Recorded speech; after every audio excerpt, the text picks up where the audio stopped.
What's up, everybody? Welcome to a brand new episode of The Truth, the mother effing truth, and nothing but the truth here on the John Rocha channel. It's been a while since I dusted wiped the dust off the truth, as I've been doing a lot of things and a lot of other shows, a lot of other things going on. And honestly, this might be one of the last episodes of The Truth because I'm putting together two other shows that will kind of replace the truth and replace some of the daily shows, and we'll see what goes on with that. But got my guy working on the graphics for that, and he's doing a really great job with it. This one, you see the truth's a little big. I had to kind of remove some of the rip, the old one. What was the old one there? There's the old one with that ripped kind of look. I suppose we can go for that one for tonight, and then when we get into stuff, we'll figure it out and kind of move things around here. But thank you so much for joining me live. I appreciate y'all madly. So much to get into tonight. So much happening in the world of entertainment. Certainly the Supergirl thing is like a neon sign over the world of entertainment today. Everybody talking about it. Everybody wonder what the hell is going on here and what the end result of all of this is going to be, because clearly there are issues to be looked at here with DC. And I know a lot of you haven't, for the last year or so when I've been kind of bringing this stuff up, some of the gun bros have been coming after me, very upset, just like the Snyder Bros used to come after some of you all out there or some other pundits out there. But certainly the Gun Bros were very upset. Kalinowski and I have had back and forth on Twitter about James Gunn, for God's sakes. No one is immune. The battle rages on here. And clearly after this weekend and everything that went on this weekend, which we're going to talk about in length here on the show, there are questions to be asked, and more of you who are maybe giving this a little bit of space, a little bit of time, maybe even some of you who were against me saying anything about Gunn. Some of you might be kind of coming around a little bit, wondering if maybe this isn't the plan, wondering maybe if this isn't the right way to do things, wondering maybe there's isn't some trouble here that is being previewed by how people are responding to Supergirl. We're going to get into some of the box office numbers as well, not just the ones that we had this morning. If you saw me on the Christian Harloff show, I was there on that show talking about the box office, but the numbers have adjusted and they've changed as it happens sometimes on Monday. And the number is even worse. And I'm talking domestically and internationally. We'll get to that in just a second. And there are reports here, and I'll read Variety's article in a minute here, that Supergirl may be on track to lose $100 million. The initial projections were maybe losing 85. Now we're up to 100, according to Variety. And that number could go higher depending on how people respond to this movie. And look, the numbers in terms of people going to see the movie, I mean, the cinema score is not a good score for a superhero movie like this, but you see a lot of people online saying how much they enjoyed it. You go to Rotten Tomatoes, you see a lot of critics who defend it. I mean, IndieWire's, I think it was Kate Erbland, I think her name is, she liked it a lot. So there are other people, other reviewers from other sites who enjoyed the film. And there are other reviewers like Owen Gleiberman in his review who were, way on out there with their criticism of the movie. And of course, there are those YouTubers who want to make their money and attack the film and, put their feelings out there and get butthurt about the movie and make their money off your rage. They have also come out, of course, very loudly against the movie as well. So there's so much to talk about and get into here today and tonight as we're doing this. It's 5 p.m. PT on the West Coast. I hope you all are doing well. Hope you had a good Monday. I know Mondays aren't always the easiest for a lot of us coming out of the weekend. Even the job I do sometimes, Mondays can be a bit exhausting. I try to take a break on Sundays from everything. Occasionally I'll put out content sometimes or do a watch along, certainly for the World Cup stuff. But most of the times I try to take it easy on Sunday. I know yesterday, the Lady Outlaw and I went around and were shopping for furniture because we got to get a new entertainment center for the living room. We went to a few places, didn't find anything we liked. Got to be honest with you, nothing that was really exciting. Went to Living Spaces, went to Jerome's, went to More Furniture, went to what's it called? Ashley Home Furniture, I guess. We went to all those places. Didn't find anything that we liked that looked cool. They had a million love seats and couches and a million mattresses, a million bedroom sets, a million cabinets, but not a lot of entertainment centers or bookcases, because I want to get rid of these bookcases behind me because I want to get posters behind me to put up. I want to have a wider shot of me here with movie posters behind me. So that's kind of the goal. So I was trying to find some bookcases that are a little smaller but we didn't find too much. So it just was a bit of a fruitless trip. But then after that, we went and had a nice dinner at the Panini Kebab Grill. I don't know if any of you have tried that, but highly recommend the Panini Kebab Grill. Yeah, a little pricey, about $22 to $26 a plate, but get some really fresh food, some damn good food. And so we had a good time there. And when we got home, we started watching The Agency. I don't know if any of you are watching The Agency, but that is a damn good show on Paramount Plus. If you're not watching it, highly recommend it. If you didn't watch the first season, catch up on the first season, jump into the second season. It's a very well acted show, with Michael Fassbender leading the way. But you got Jeffrey Wright, Richard Gere, Jodie Turner-Smith, Catherine Waterston. What's his face from Hugh Broadbent? Is that Hugh Bonneville? Hugh Bonneville from Downton Abbey. He's in this, and assorted other really great British actors and American actors. John Magaro, who some of you remember from Past Lives and other films recently. September 5th, which is an excellent film as well. He's in it, so highly recommend it. I will say we finished off season 6 of Slow Horses. Can't say anything about it because doesn't come out till September, but we got the screeners ahead of time. All I can tell you is strap the fuck in, because season 5 was a good season, not a great season. Season 4 was good, but like season 6, man, we're going all out there. So that's all I'll say about it. Can't say too much about it, except to tell you to strap in on that one. And for those of you who watched Margot's Got Money Troubles, we finished off that one and really enjoyed it. And then I saw a couple of documentaries over the weekend. I watched the Earth, Wind, and Fire documentary on HBO Max. Highly recommend that.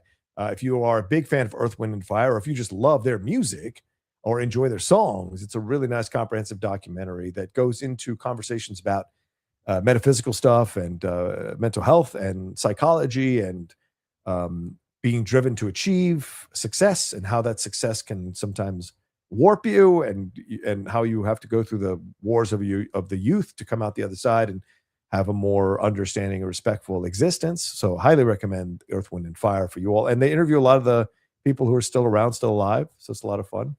And then the Martina Navratilova, Chris Evert documentary, I watched that last night on Netflix. Highly recommend that as well, especially if you have someone who is going through cancer. For me, having lost my father to cancer, watching that documentary was a really tough, harrowing experience, but also it was great to revisit the greatness of Chris Evert and Martina Navratilova, which a lot of people, don't remember, or forget. And their heyday was in the 80s, and they were amazing. The late 70s, 80s, they were amazing what they were able to do there on the court. So I highly recommend that one because there's a lot because they both got cancer, and there's a lot about exploring their relationship from when Martina Navratilova came to the States to where they started becoming tennis champions, and then the rivalry that caused friction in their friendship. And then as they got older, kind of laying down the shields and the swords and coming back together as friends. And now at this age, both of them navigating cancer together and being there to support each other as they navigate it. So highly recommend that documentary as well. So yeah, those are the things that were going on in my life. So just giving you a little bit of something for you all to take a look at and enjoy as well. All right. Let's get into it. Got a lot of you hanging out. Thank you so much. Good to see a lot of the old regulars in here. Smithy, always great to see you. Cowboys fan Curtis. Ronan Unchained, always good to see you as well. Yes, I was watching the World Cup games today as I was prepping for the show. Congratulations to Brazil, even though Japan gave them everything they got. They fell asleep. Japan fell asleep on that back pass from Tanaka. Homie slid in there, and the game was over. That was that, and then just watched the Paraguay Germany match. I should have totally done a watch long. I thought Germany was going to wipe the floor with Paraguay because we did. And Paraguay fucking beat Germany in penalty kicks. Insane. Is as if this season with Florian Wirtz for Liverpool wasn't bad enough. Now they lose in the World Cup, go out too early. So craziness going on there. Little sugar-free Barks root beer. Yeah, we got to do a lot of zero sugar stuff. Got some sodium content was it 45? Yeah, 45 milligrams of sodium. I'm allowed a little sodium on my diet, so that's where I sometimes take the advantage of that there as well. So anyway, all right, let's get into things. Just a quick reminder, the Streamlabs Super Chats are open. Already see 10 super chats. Thank you all so much for sending in love already this quickly at the beginning of the show. It means a lot to me. We got a lot to get into, a lot to discuss. So thank you so much for already. Wow, we're 10 minutes in. I haven't even gotten super. I apologize. I thought I've been talking for only 2 minutes. Wow, that's how crazy my mind is. But all right, let's set a baseline for Supergirl. For some of you who maybe haven't paid attention to what's been going on all day, you come into my show to kind of find out what's happening and what the reaction to everything is. Let's set a baseline by reading this Variety article, and then we're going to go and look at all the things that are happening with Supergirl. So let's go with this. I'm going to take down the this, and we're going to take a look at all these articles that explore Supergirl and what happened here. Okay, Supergirl falters at the box office. Is that the first one we want to look at? Yes, I think so. We're also going to get into some Marvel stuff, so stay tuned here in a little bit. But overall, let's take a look at this. How does it look on my screen? Yeah, we should make myself a little bigger here. Maybe there. No, I like this. Or maybe this. I kind of like this one. Yeah, we'll do that one. Supergirl falters at the box office, testing DC Studios a reboot. That's what we see happening here. This is from Brooks Barnes over there. It's a bird of plants. In a setback for Warner Brothers and its DC Studios division, Supergirl arrived to weak ticket sales over the weekend. The movie, which cost $170 million to make and tens of millions more to market, was on pace to take in about $38 million from Thursday through Sunday at theaters in the United States and Canada, about 24% below pre-release analyst projections of $50 million that had already been considered disappointing. It took in an additional $30 million overseas. Now, there are updates to those numbers, so I will get to those numbers in just a little bit. Let's have a little bit of patience, and we'll get to them. The film received a rotten rating from the review aggregation site Rotten Tomatoes. Ticket buyers were similarly unimpressed, giving Supergirl a B- grade in CinemaScore exit polls. Audiences have become much more selective about superhero movies since the genre's heyday in the 2010s.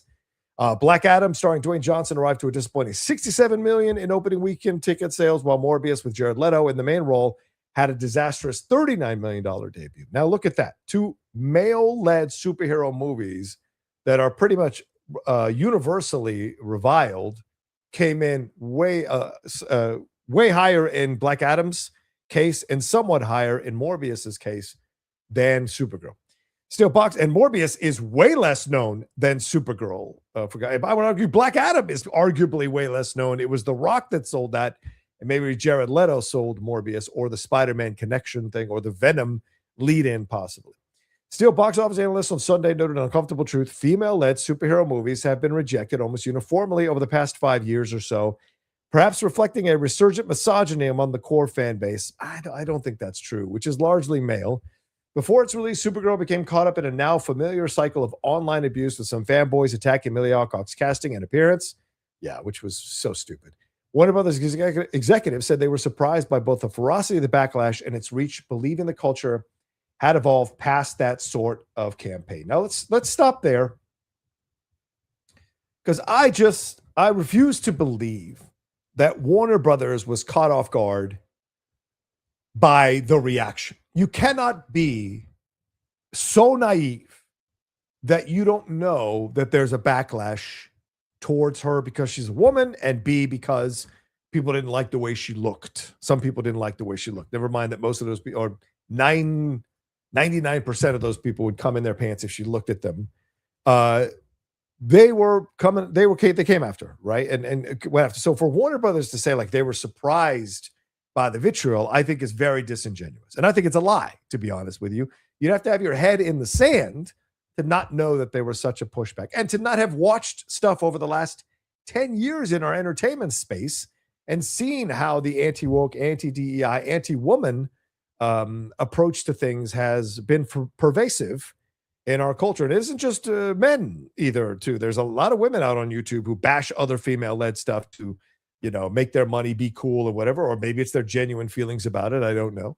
But you see that. So this idea that they're surprised by it, to me, is phenomenally disingenuous, because I think that's ridiculous. And it speaks to an issue. If you're saying to me that you are surprised by this, that speaks negatively to me about your preparedness for rolling out a movie like this, for trying to blunt the criticism, for trying to get ahead of some of the vitriol and negative feelings that were out there towards her. And you didn't you should have planned for that. You should have been aware of that for a studio.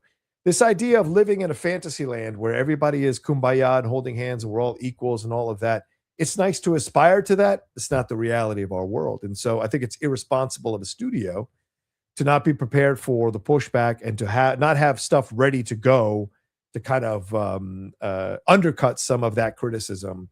There should have been something there for that as well. So it's an interesting thing. All right. So let's see here.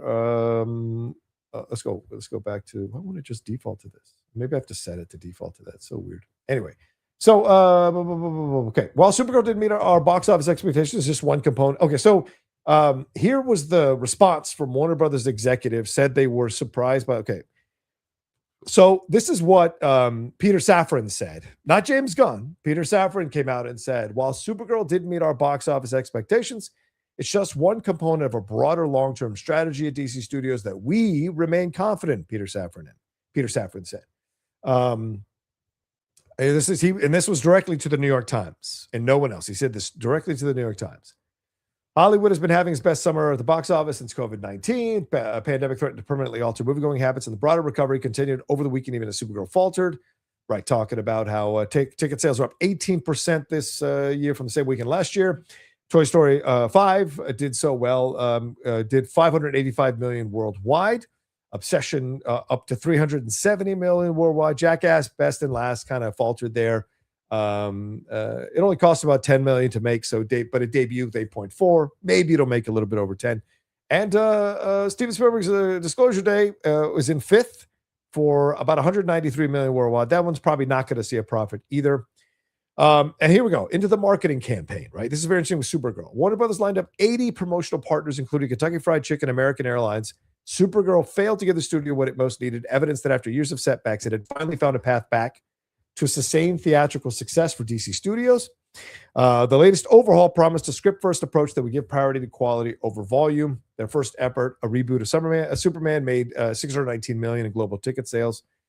And then Gillespie was came in and did this. And David A. Gross, a film consultant, says audiences turned on female superheroes during the pandemic, and Supergirl's opening in the same cold environment. Misfires including Madam Web, The Marvels, which debuted to 46, which is $9 million more than Supergirl. While a setback, the result for Supergirl does not necessarily undermine the broader strategy have put in place. Box office analysts are optimistic, for instance, about the fortunes of the next movie, Clayface, and then early buzz over Man. But where's the early buzz coming from? They haven't even fucking put anything out, right? They're halfway shooting Man of Tomorrow. So the only early buzz is coming from their own people, not from anyone outside the Warner Brothers lot who has, seen any finished footage, because they wouldn't be privy to it. So, yeah. So, but DC Studios has also found substantial success under Mr. Gunn and Mr. Safran on television. That's Matt Reeves. That is not Gunn. That is not Safran. Don't be ridiculous. The Penguin became a hit on HBO on 2024. Right. Cutie Commando, certainly that's Gunn for sure. Lanterns will be Gunn, and we'll see what happens with that. The Upshot analyst said the Supergirl was more likely to have been an isolated stumble than a verdict on DC Studios' broader overhaul. Well, you say that, but I don't know that I necessarily believe that. I think there's actually much more to come with all of that to say like, well, this is something that could still be okay, I think is a little bit short-sighted, to be honest with you, when you look at the situation, so this is going to be an interesting thing, how people react to this. So let's go to the numbers, the other numbers that have gone. Oh gosh, I hate that it does that. I got to figure out how to do. Okay, so anyway, let's move to the wrap. The wrap saying, after a disappointing opening weekend at the box office, Supergirl stands to lose Warner Brothers Discovery over $85 million during its theatrical run. The wrap has learned Supergirl opened to $37.1 million, not the $38 billion that we had been told this morning, which Christian and I spoke about on his show. It's $37 so $900,000 less, well below early projections, and under the $39 million domestic, $84 million start of Morbius, which lost interest. As the wrap reported money, Supergirl's reported production budget of $170 million, which means it needs to hit at least $350 million worldwide just to break even. Given the poor reviews and the current box office trajectory, the film is now on track to lose the studio at least $85 million after the marketing costs are considered for all of this. There is another article. Where did I put that other article? Here we go. All right, let me get to this one because there is a new update even on that update. Let me get to that one. All right, Supergirl is a box office bomb. Supergirl braces for $100 million loss. So not an $85 million loss, but $100 million loss. The initial box office, and this is from Rebecca Rubin over there at Variety, talking about initial box office results for Supergirl, which suggest that the audience are in fact writing off the film and continuing to reject lesser-known comic book protagonists. We'll talk about all that in a second. The Central misfired with $37 million in North America and $67 million globally in its opening weekend after launching below expectations. It's shaping up to be a money loser for the studio, as well as a major setback for DC Universe. Warner Brothers and DC spent $170 million to produce and roughly $120 million to market, which takes place in outer space. Blah blah blah. The lackluster initial ticket sales are concerning because Supergirl has been widely embraced by the general public, and there's intense competition during the height of summer movie season, which could hobble the film's box office. Staying power for sure. You got Minions and Monsters this weekend. Moana's coming. The Odyssey is coming. Spider-Man Brand New Day. That's all in July, and we're about to hit July in 2 days.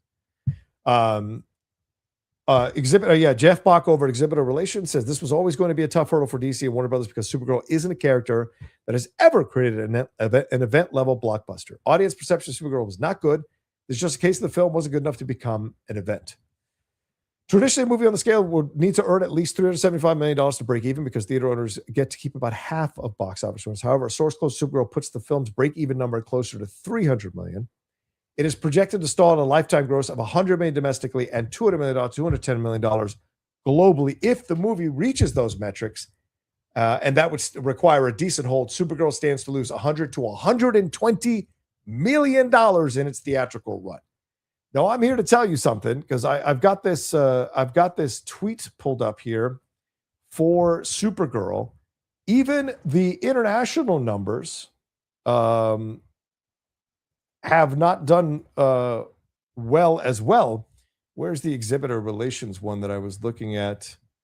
I thought I had it up. Maybe not. Okay, I'll have to find that. But the overseas numbers are not good either. And they've come a little bit lower as well when you look at the overseas numbers, which is really rough to look at. I thought I had it pulled up as a tweet. Maybe there is something here with exhibitor relations. Maybe they've got the international box office for Supergirl and all of this. But yeah, there's questions to be asked here for sure. Retry. What's going on? Here we go. Exhibitor relations. All right. 30. Okay, so let me take a look at this exhibitor relations because they've got the numbers here. Okay, here we go. I'm going to bring this up for us to look at so that you guys will have an idea of, okay, here we go. Exhibitor relations. This is the one. It keeps getting worse for Supergirl, as you can see there at the top, because international estimates had it at a lowly 30 million on nearly 40,000 screens. Actuals came in at 25.5, 62.5 million worldwide. Thoughts and prayers for new DC Universe. This one will sting for a bit. So now it's $4.5 million less than it was originally projected this morning overseas. $4.5 million less as the day has gone on, and $900,000 less domestically. So it's over $5 million, almost $5.5 million below the projections from this morning is dropped throughout the day.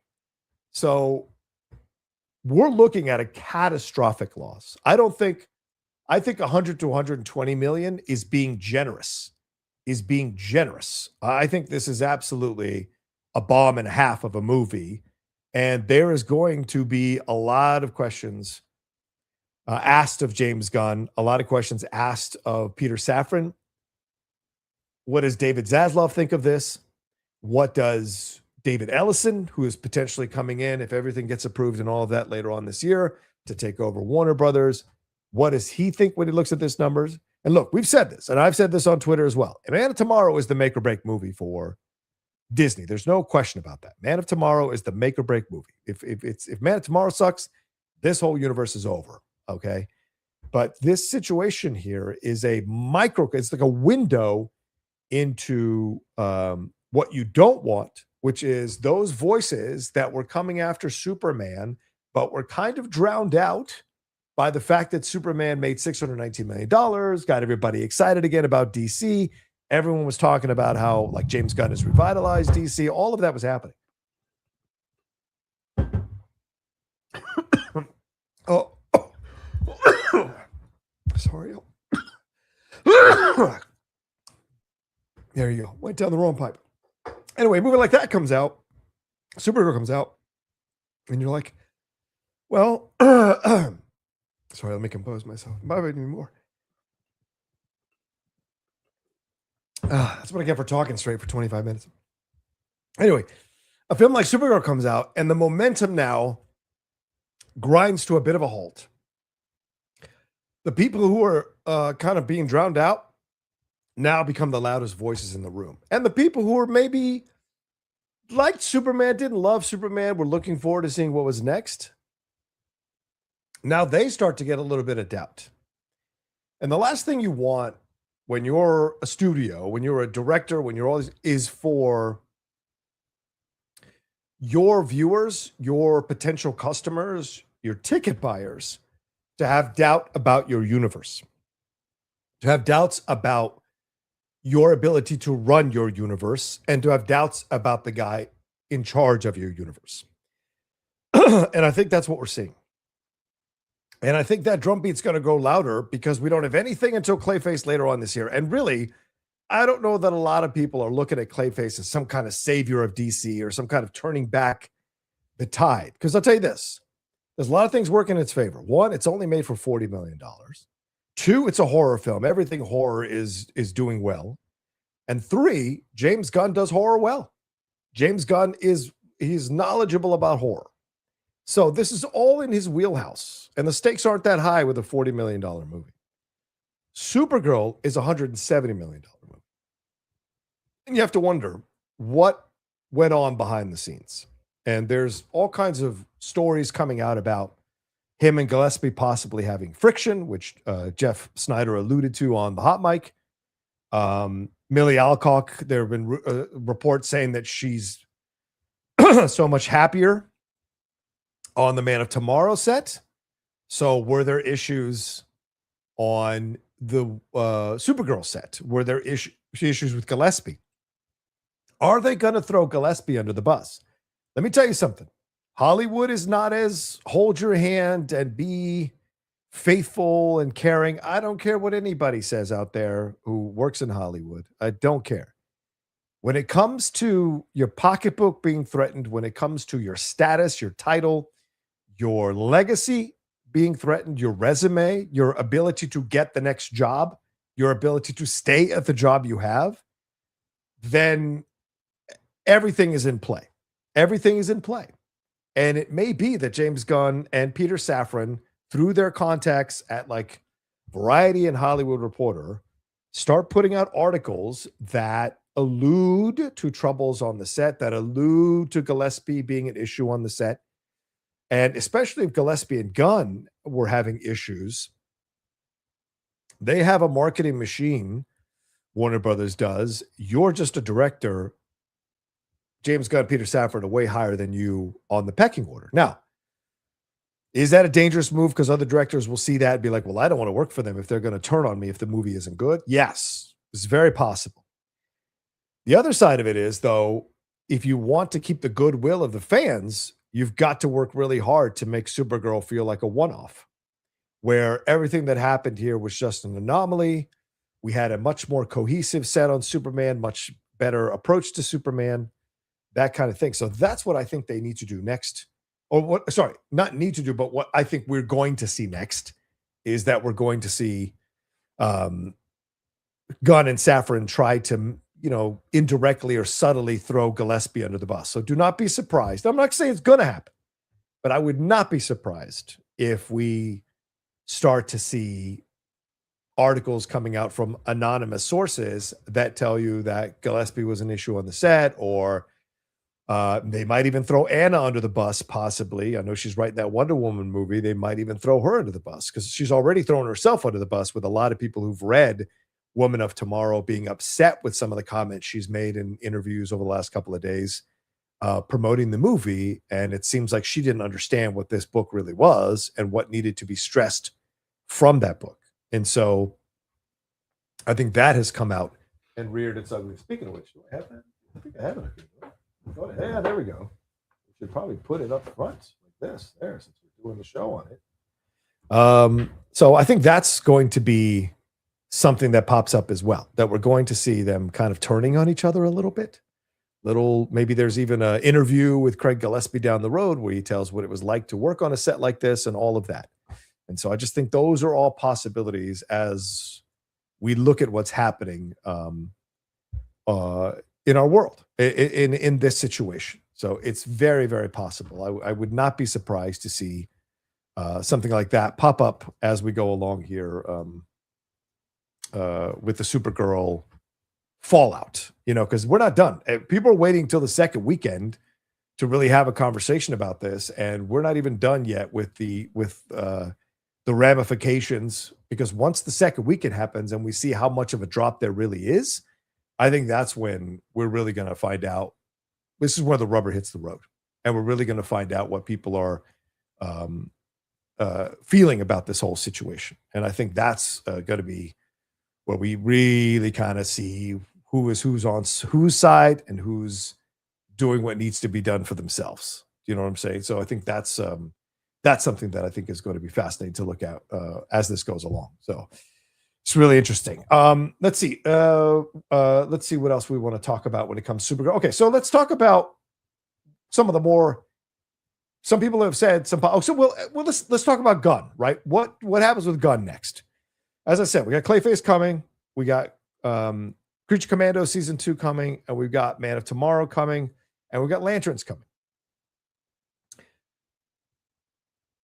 But I wonder if all the stuff that's happening with Supergirl here, is this a moment where WB and DC kind of sit down with James Gunn and say, listen, we need to change course? Because the other stuff that came out today about DC is that Bane and Deathstroke movie is still going forward. And in fact, that might be the next thing they shoot after Man of Tomorrow. Then we saw at the Annecy animation, I think it was a couple of weeks ago, there was the first footage of the dynamic duo, which apparently got very positive responses in the room. But again, and then we have Teen Titans, right, that is supposedly in the mix here. This is all incredibly different from what James Gunn pitched us in that video, which seems quaint to even look at today, to watch that video. And in fact, you know what? Maybe we should watch that video. We should watch that video, right? Let's see if if James Gunn, Gods and Monsters, if that video comes up, like a microcosm of that video. I don't think I get in trouble for playing it, right? I don't think I get in trouble because it wasn't like, I don't think it was a copyrighted video, I don't think. Let's see here. Because the other thing that hits with James Gunn also is like the adaptation. Right, here we go. All right, so let's see here.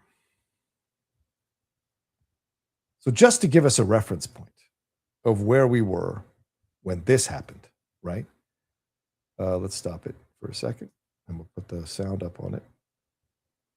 Hey, everybody, I'm James Gunn. I'm the co-CEO of DC Studios. So as many of you know, DC has been disconnected in film and television for a long time. And it's one of our jobs, mine and Peter's, is to come in and make sure the DCU is connected in film, television, gaming, and animation. Right. Everything is connected. That's what he had said, right? We know that.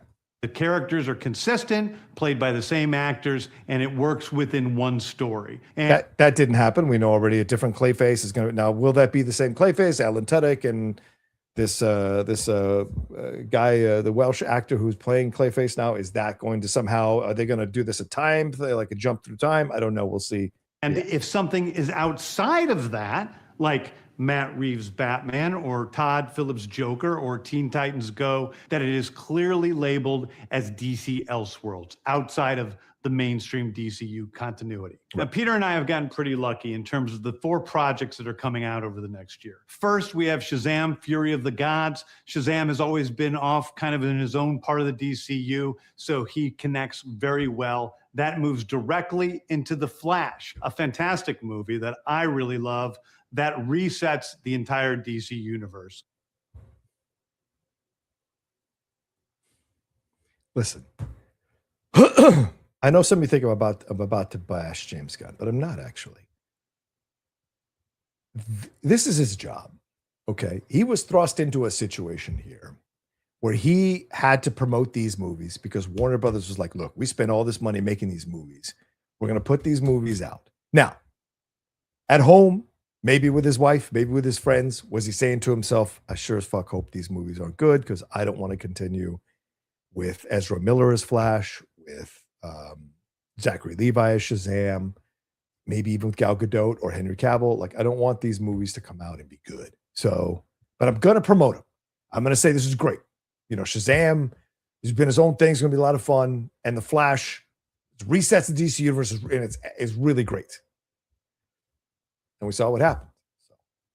Then to move into Blue Beetle, a fantastic film about a kid who's a marvelous part of the DCU, and then into Aquaman 2, which leads directly into our next few projects, which I'm going to tell you about now. So Peter and I, along with a group of very talented writers, have started to map out an 8 to 10 year plan of what DC Studios will be in film, television, and gaming. Now, Safran spoke about this in his response today, saying that, you know, they're not happy with how things went here, but it's just one part of the long plan. They're still pitching that 8 to 10 year plan, taking a page out of Feige's book, who always planned 10 years ahead and said it loudly all the time.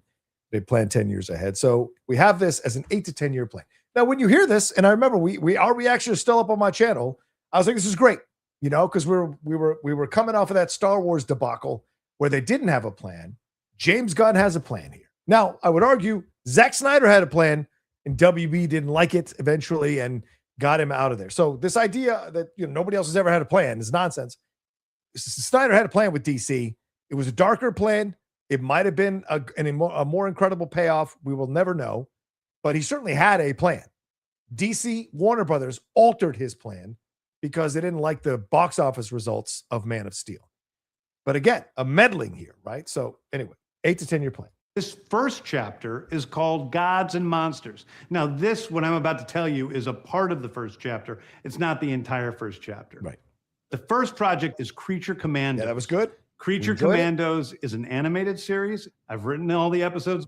Something we're going to do that's a little bit different at DC is we're going to have characters move into animation, out of animation, usually having the same actor play their voice as who plays them in live. Now, to be fair to James, and I think I should correct myself, he used the qualifier usually, right? And at times I have said that he said he was going to have the same actor play both. So usually allows him some wiggle room, because we've seen that with Frank Grillo playing Rick Flag Sr., both in the show, voicing it over, and then in Peacemaker season 2.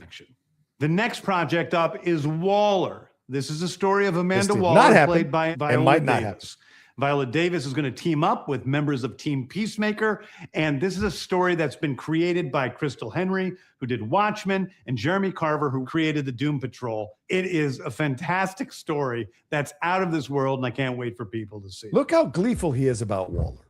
And look, I think James is being authentic here, right? I'm going to be fair when I look at this stuff. I think he did read the story. I think he did like the approach that they were taking. But in the end, for whatever reasons, we still haven't seen it. Is it because it's a black female-led show? I don't know. Is it because there's issues going on behind the scenes that they didn't feel this was the right choice? Was there a writing situation? Did they not? Because he looks pretty excited. And he looks really excited about the story. So what happened here? Where is Waller? So, yeah. Okay. Next up is the big one, the true beginning of the DCU. This is called Superman Legacy. This is being written by me. I'm in the middle of it. I'm having a great time doing it. And Superman will be released into theaters July 11th, 2025. Okay, the next thing is a big premiere HBO television series called Lanterns. Right. This is a story of a couple of Green Lanterns, John Stewart and Hal Jordan, and we have a few other lanterns peppered in there, but this is really a terrestrial-based TV show, which is almost like True Detective with a couple of Green Lanterns who are space cops watching over Precinct Earth. So let's stop there. Lanterns has happened. Superman has happened. Or Lanterns is going to happen. It's going to come out. Superman has happened. Creature Commandos has happened. So right now you look at this video, you're like, the only one that hasn't really happened is Waller. The other movies you've been pitching, they all came out. Shazam, Flash, what was the other one he pitched? They all came out.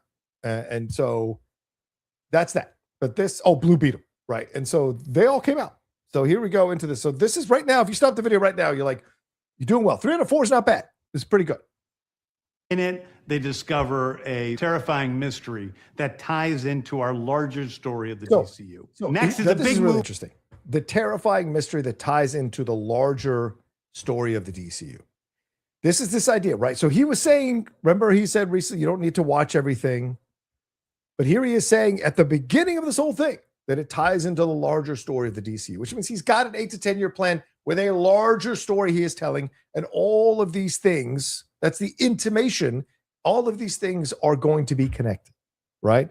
Supergirl had almost no connection to anything that was the overall DCU. There was no end credit scene. There was nothing, and so you have to wonder, other than Supergirl, who is going to show up. So maybe Supergirl's journey in the movie is what is the connective tissue with all of this. Because you see what happens at the end of Krem, and Ruthie seems to go off and do her own thing. And we have Crypto and Supergirl. Now, maybe some of these aliens who are in the film show up and are a part of this. The pirate aliens, maybe, who didn't speak for some reason. The main girl didn't speak except for once, which was weird. Is that something that's going to tie up? I don't know. But there's no overarching mystery that you sense in this Supergirl movie that's connected to this big movie called The Authority. The Authority is a passion project of mine. It's based on the marvelous Wildstorm characters we are now bringing into the DCU and will interact with all of our primary DCU characters. The Authority are a group of superheroes who think the world is broken and they want to fix it by any means necessary. I think it's a very different look at superheroes. We're doing a television. I don't think he's using by any means necessary accidentally. That is a quote that is very connected to Malcolm X. And I say that to mean that he saw the Authority as a commentary on our broken society, on who we are as a society and some of the uglier sides of us as human beings and as a society. And you can hear the joy in his voice. You can hear the joy in his voice talking about the Authority. Says it's a passion project. Says he can't wait to do it, right? And now we know the Authority is not going to happen. So what really happened behind the scenes here? These are the questions that I'm asking as I look at all of this now in the fallout from Supergirl. I'm not saying Supergirl is somehow the fulcrum point for the DC universe. I would never say that.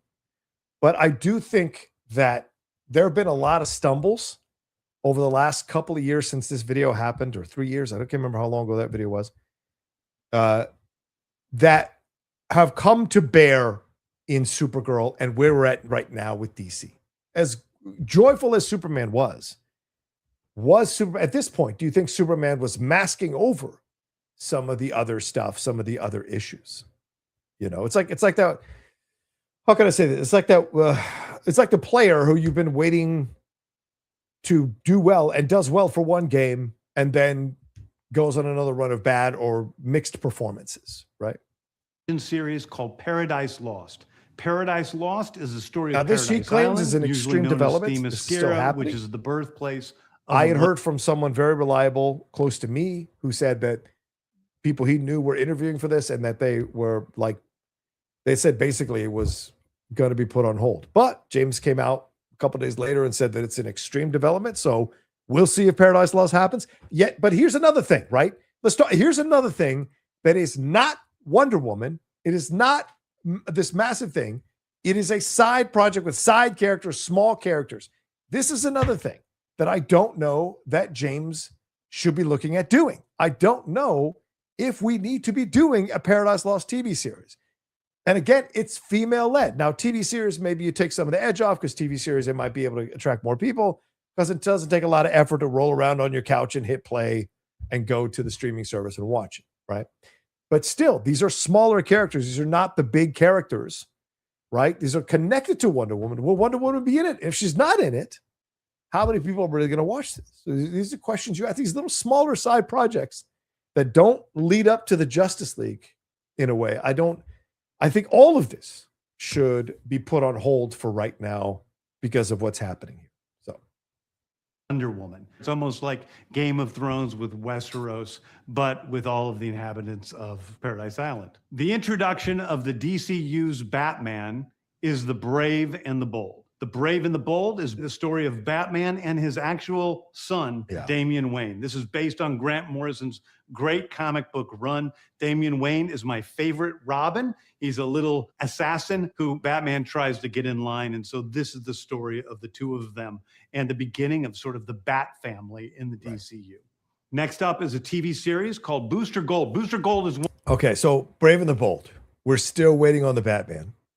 Campia came out. Well, we might play Campia's video talking about who he knows or that he thinks he knows who is playing Batman, possibly. I had Jeff Snyder texting me over the weekend asking me about it and wondering about it himself and telling me what he has heard, which I will not repeat because that's up to him to reveal that. And even Harloff, when we were texting about it over the weekend, we kind of kicked around some people that possibly could be because we had heard from our own sources who might be around, who might be possibly part of this. So this is all the Brave and the Bold thing is really kind of up in the air as well. And we'll circle back to it. Now we get Booster Gold, which not happening. One of comics' really popular cult heroes. He is a fascinating guy. He's a loser from the future who uses future technology to come back to present day and become a superhero so that people will love him. It is basically Kumail Nanjiani is rumored to be playing Booster Gold, which I think is a terrible casting decision, but that's the rumor. Superhero story of imposter syndrome on an HBO Max series. One of my favorite comic book series from last year was Tom King's run on Supergirl, Woman of Tomorrow. So we're going to turn that into a big science fiction epic film. Now, Superman is a guy. We're going to turn that into a big science fiction epic film. So that tells you that James is responsible for why this budget is at 170, possibly $185 million. Because James really believed that he was going to be able to turn this thing into a massive thing.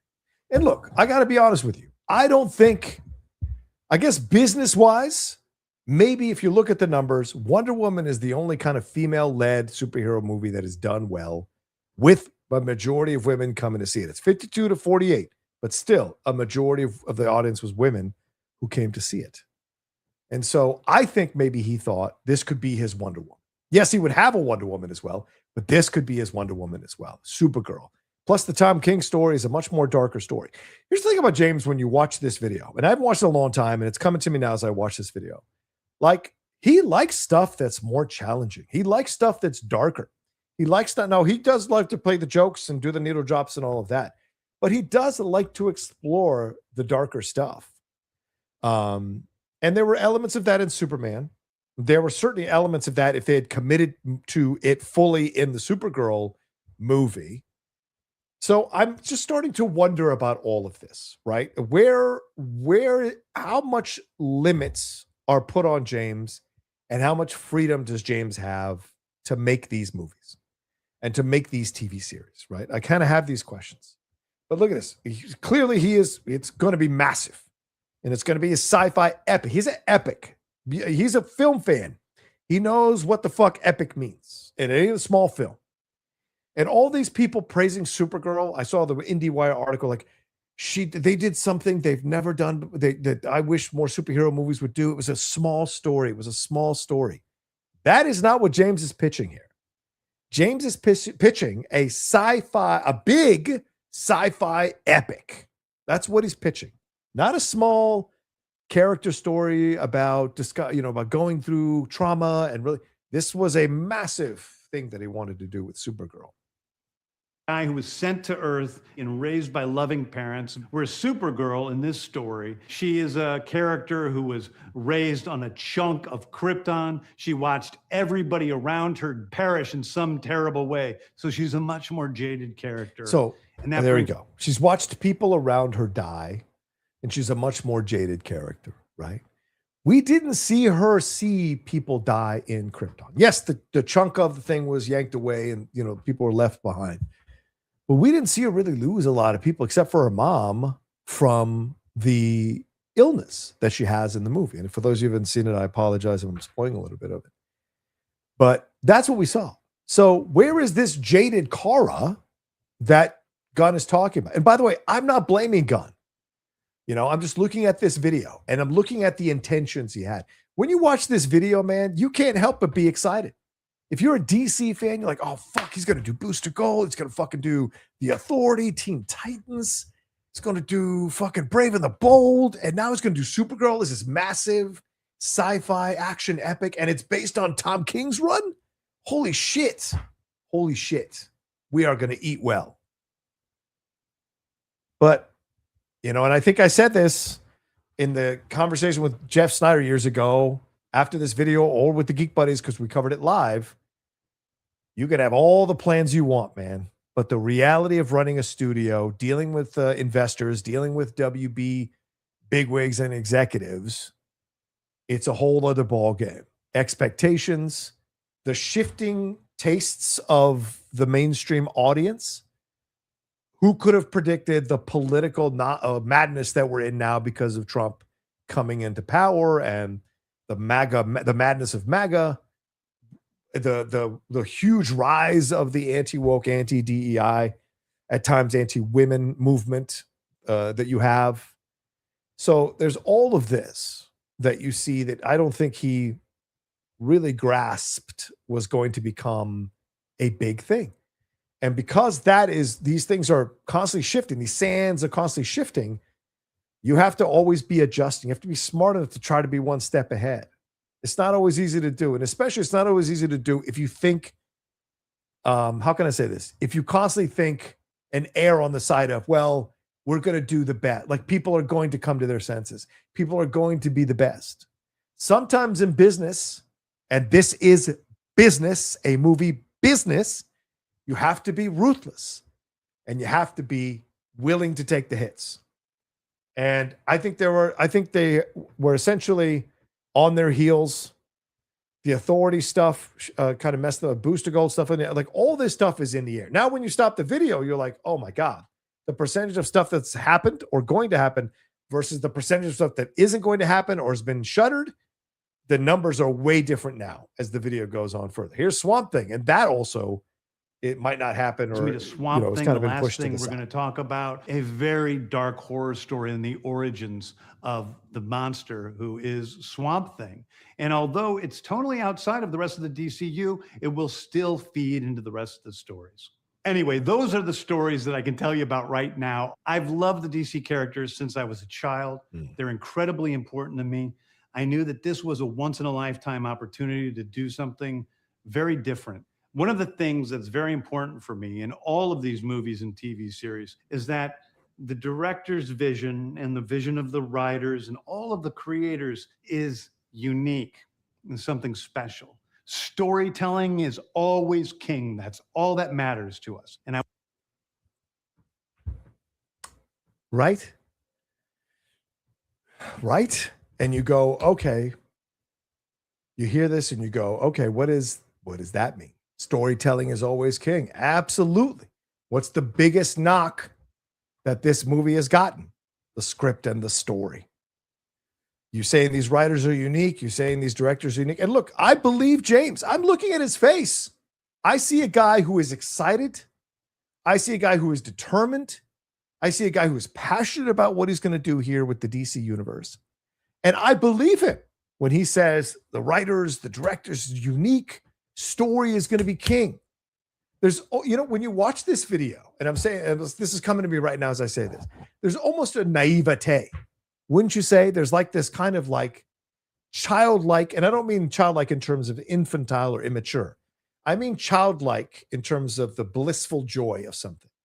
And there's a childlike excitement in James when you're watching this. And I think he had all of the best intentions inside of him. You know, do I still think he's an egotistical guy and he's got his own stuff? And yes, 100%. But I also think when you watch this video, he is legitimately excited about this path that he's going. He thinks he has unlocked something really cool and interesting. These smaller characters are going to be what are going like you're building a mountain out of mud, right? These side characters are really going to decorate the middle, which is the Trinity and the main characters. These side characters we're going to pack on, and it's going to be a really solid universe. But clearly rain has happened, and all the side stuff seems to be falling to the wayside or not happening or not staying on. And so this is what you find yourself. But again, I believe him here. I think he's very excited about what's possible. But saying the story is king, and then you put out something like Superman, which some people have had issues with the story in that film as well. You put out something like Supergirl, and certainly the story is the massive part. And you even had source material for Supergirl, and you're still getting shit for the script and for the story. That's not good.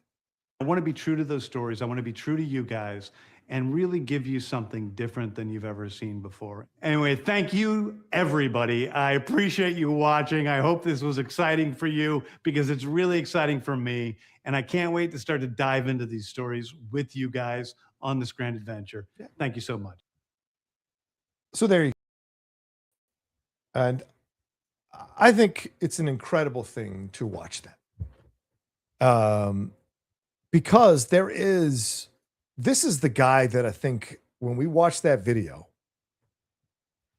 a lot of us are excited about, you know what, I'm going back to, sorry, I could keep you, but a lot of us are excited about what he was going to do. But I was older.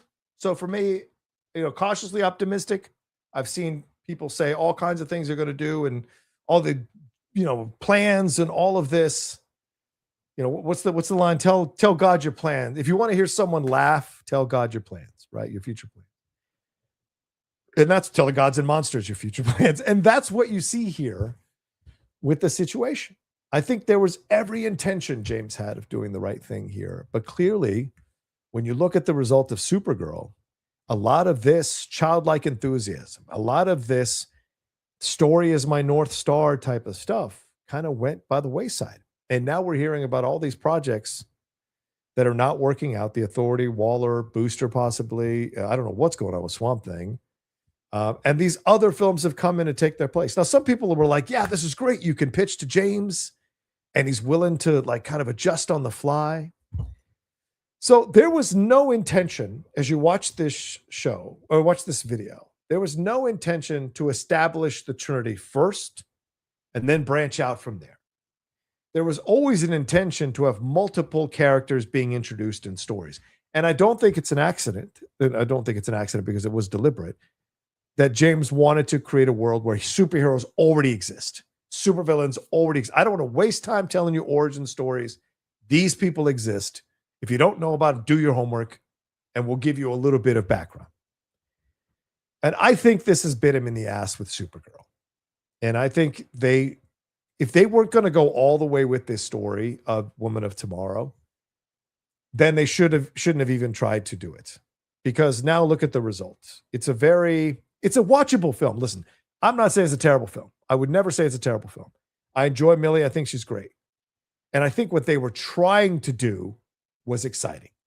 The idea of a young girl dealing with trauma, how she navigates her life through messy means with the drinking and the, being self-destructive, the fact that she's living under a red sun because she doesn't want to embrace her powers, maybe having her powers on Earth fucked her up. We don't know. We have to guess that because we don't really see too many scenes with her on Earth.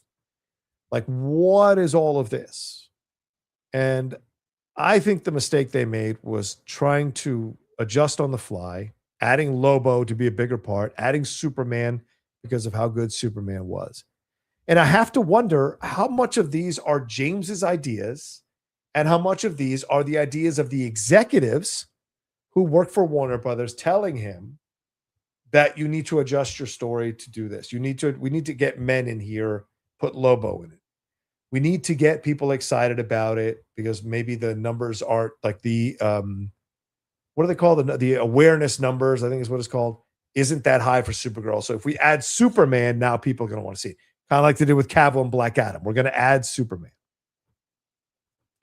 And so you have to look at this and wonder what went on behind the scenes. Like, I wish I knew someone who knew James Gunn and knew what was going on behind the scenes to find out the truth. Because how much of this is James? How much of this is Peter Safran? How much of this is Zaslav or the WB executives higher up saying, like, no, don't do this, don't do this. You need to do this, you need to do that. Our research shows that you need to add a man to this film. You need to add Superman rather to this film. You need to add Lobo, or you need to make Lobo's role bigger in the film.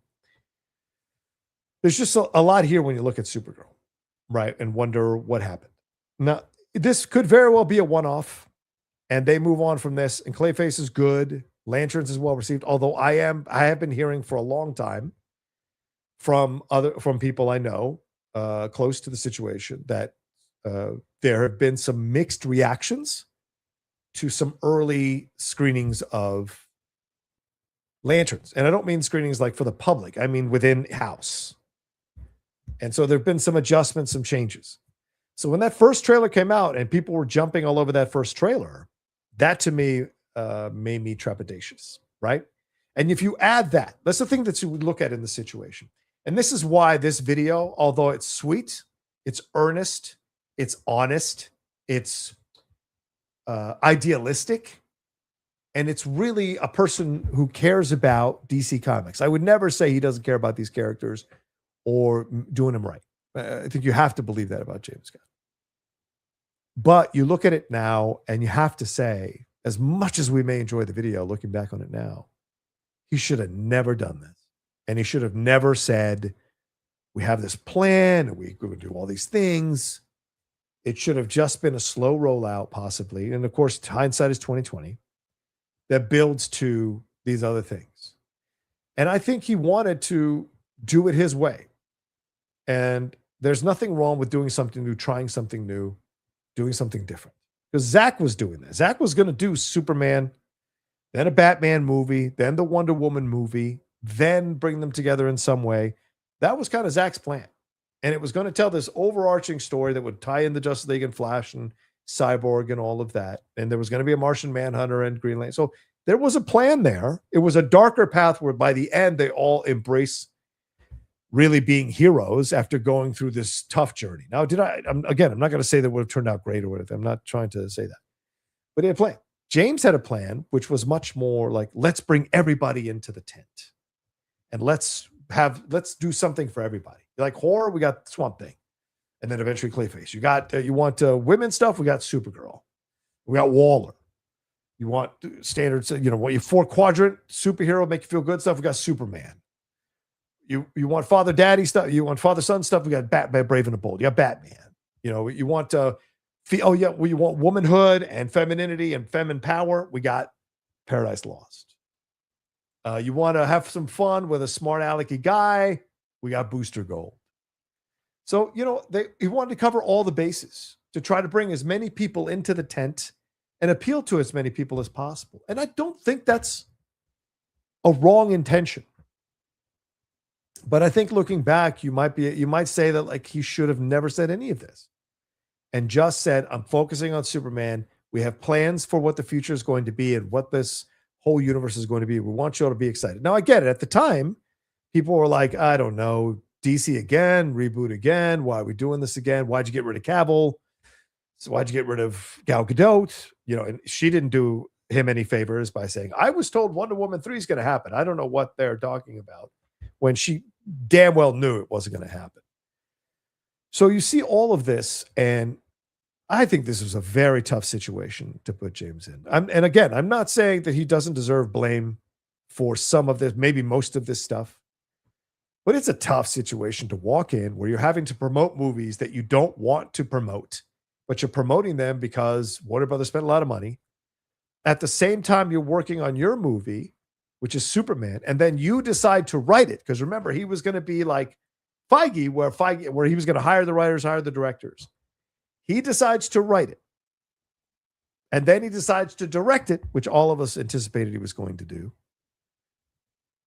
But all these other things have fallen to the wayside.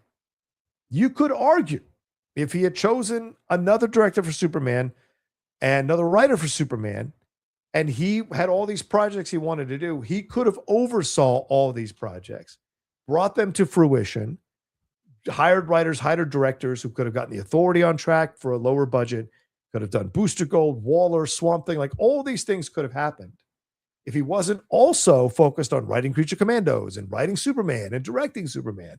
So that's why I say, I think you can look at it with a bigger, broader picture.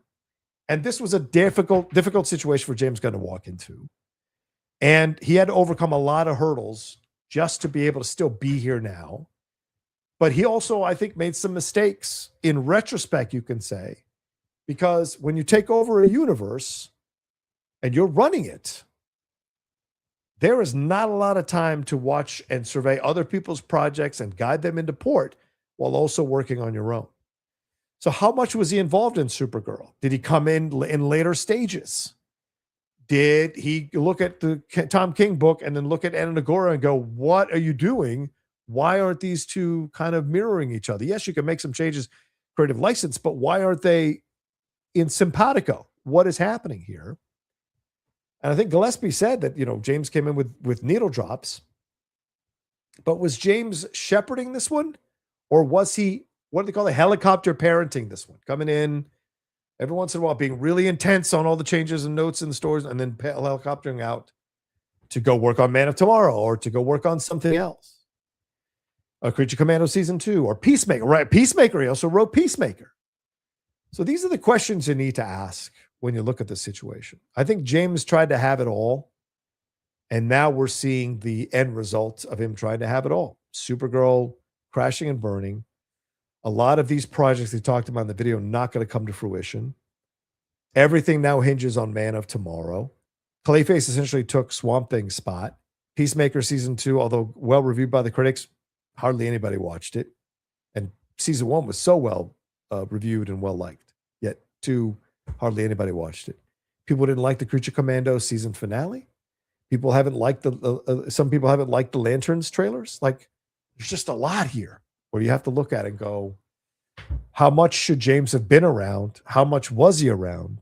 And is there a sense of negligence here from a place of perhaps ego, perhaps idealism, perhaps control, like no one else can do this but me type thing? Perhaps taking the job and then realizing, oh, you know what? I do want to tell the Superman story. I don't trust anyone else to do it. I do want to tell Creature Commandos. I don't trust anyone else to do it. I do want to tell Peacemaker. I don't trust anyone else to do it.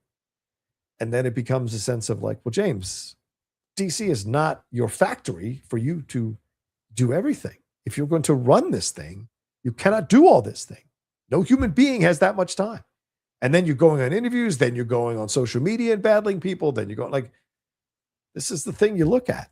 And so I wonder if Supergirl is like the most obvious example of the shortcomings of James Gunn as the co-head of DC Saffron there as well, because of how this has all gone down, and now people are saying they need, including me and others have saying like they need to stop all these side projects, all these, focus on the Trinity. But now we have, as if all of this wasn't enough, as if all of these factors, both self-inflicted and inflicted from the outside and things you couldn't plan for, as if all of this wasn't enough, now we have Paramount buying Warner Brothers, forcing a sale through, in my opinion, very corrupt means with DOJ and whatever. And now Ellison is coming in, who is not politically aligned with Gunn. And although Saffron said he's going to kind of let us do what we want, or he's kind of enjoying what we've done, kind of doing a lot of work in that sentence, there's no guarantee that James is even a part of this process down the road. So to me, I don't know why, if you're Zaslav or Ellison or whoever the fuck is in charge right now, you let any projects go forward on DC at this point. Yes, you've got Lanterns coming. Yes, Clayface is coming. Creature Commandos is coming. Okay. But everything else, yeah, I guess Dynamic Duo, but that's under the Matt Reeves. Matt Reeves is producing that, by the way. I don't know if people know that, but Matt Reeves Animation company is producing that, is one of the big producers on it. I think you put a stop on everything. You focus on Man of Tomorrow. And if Man of Tomorrow is good, then you reevaluate what you're going to do next. To name a Batman now, to start working on a Wonder Woman now, is Ellison going to commit to doing these movies? Or is this going to be a situation where these people get cast and then Ellison, if Man of Tomorrow comes out, is not that great, or him and Gunn have some kind of fight about the direction of DC, especially after Supergirl? Is this a situation where James isn't even going to be around anymore to be in charge of this stuff? So does James get demoted to being a director? Does he stick around at DC if he's not the co-guy, the co-head? Does he go, okay, you know what? I tried it. Not good at this. It's too much. I really want to be a creative. I'm going to go back down and I'm just going to make my movies under the DC banner, or the TV shows under the DC banner, with a lot less pressure. But then someone's going to come in, right, and be like, well, James, I don't want you to do that with Peacemaker. I don't want you to do that with Man of Tomorrow or Wonder Woman or Batman. It'll be other people. And so that's the thing that I wonder about with this situation. Now, I'm not saying Supergirl is the reason for all of this, because I think that's a little dramatic and Chicken Little. But I am saying Supergirl is a little bit of like what we've been building to. The result of Supergirl is a lot of what we've seen over the last few years in some of the shortcomings in Gunn as a leader. The same thing happened with Feige and Marvel. I'm not, and for some of you DC people might be in the chat. I haven't looked at the chat. Some of you may be cursing me out right now because you're DC people and you hate Marvel and you think Marvel doesn't get enough shit either. But certainly when Feige was stretched thin, you saw the results. Marvel's, these other movies and TV shows that were just not good because Kevin was trying to do too much. Yes, because Chapek told him to, but Iger as well. So you look at all this stuff and you go, yeah, you cannot run a universe and do all these things. You just can't. You got to take them step by step. No matter how hungry the appetite is for the consumer, the people in charge of these studios need to understand you cannot feed them every time they want to be fed. The audience are babies. The audiences are babies sitting in their high chair, banging their spoon, wanting their food. That's what they are. You as the parent, because you're giving them the food, your job is to understand when to give them that food and not to always give them the food when they want it, you know? And I think that's what you look at here with this situation. So I don't know where this all leads to. I mean, rewatching the video makes me kind of sad for Gunn, because I think there was a real desire there. And look, it's not over. We've got Man of Tomorrow coming. Clayface is coming. Lanterns is coming. But if by the time Man of Tomorrow shows up, Clayface wasn't as good as people thought from that first trailer, Lanterns is a bit mixed, Creature Commandos is it's not going to matter much to the general public. Those two, I mean, I would even say, I might even say Lanterns is really the big one between the two, because Clayface, not a lot of people know Clayface. And unless you're going to introduce Batman there, but do you do that? So I think there are conversations that are going to happen in the next few weeks, months, and we'll see. And tomorrow, James may come out because he had approval to say, because Ellis is not in control yet, to be like, yeah, we're going to announce Adria Arjona as Wonder Woman. We're going to cast our Batman, and we're going to go forward. And maybe you put the ball and you put the pressure on Ellison. You know, we've picked a Wonder Woman. We've picked a Batman. If you come in and kick them out or recast them or stop our production on these films, you're risking the fans' ire, you know? And so I think this is going to be a very interesting situation as the months and the next year, I think the next year, goes on. Because you're like, well, what's going to happen with all these characters, all these plans? What's going to happen with James Gunn? What's going to happen with Ellison? What's going to happen with Zaslav? Are these attorney generals going to be able to stop this takeover from happening? And who is in James Gunn's corner besides Safran? Who is out here fighting for James Gunn in his situation, in his vision? There are a lot of questions to ask. Getting a lot of texts today. There are a lot of questions to ask with all of this. So I'm just wondering. Yeah, well, fair. What W says, I feel bad for the IP, not James. That's fair as well. That's fair as well, but that's more of an inanimate object, right? And it doesn't have feelings. It just is. So yeah, you look at all of this stuff, and there's a lot of questions to be asked. And I don't take away the fact that James, some of this stuff is self-inflicted. I'm not going to take that away because I think it is. I think his ego, I think his, to a lesser degree, arrogance, overconfidence, whatever you want to say. Because listen, it's only arrogance if you can't back it up. It's only ego if you can't back it up. Nobody had a bigger ego than Michael Jordan. Nobody was more arrogant than Michael Jordan. Maybe Kobe, but Michael Jordan backed it up. Always.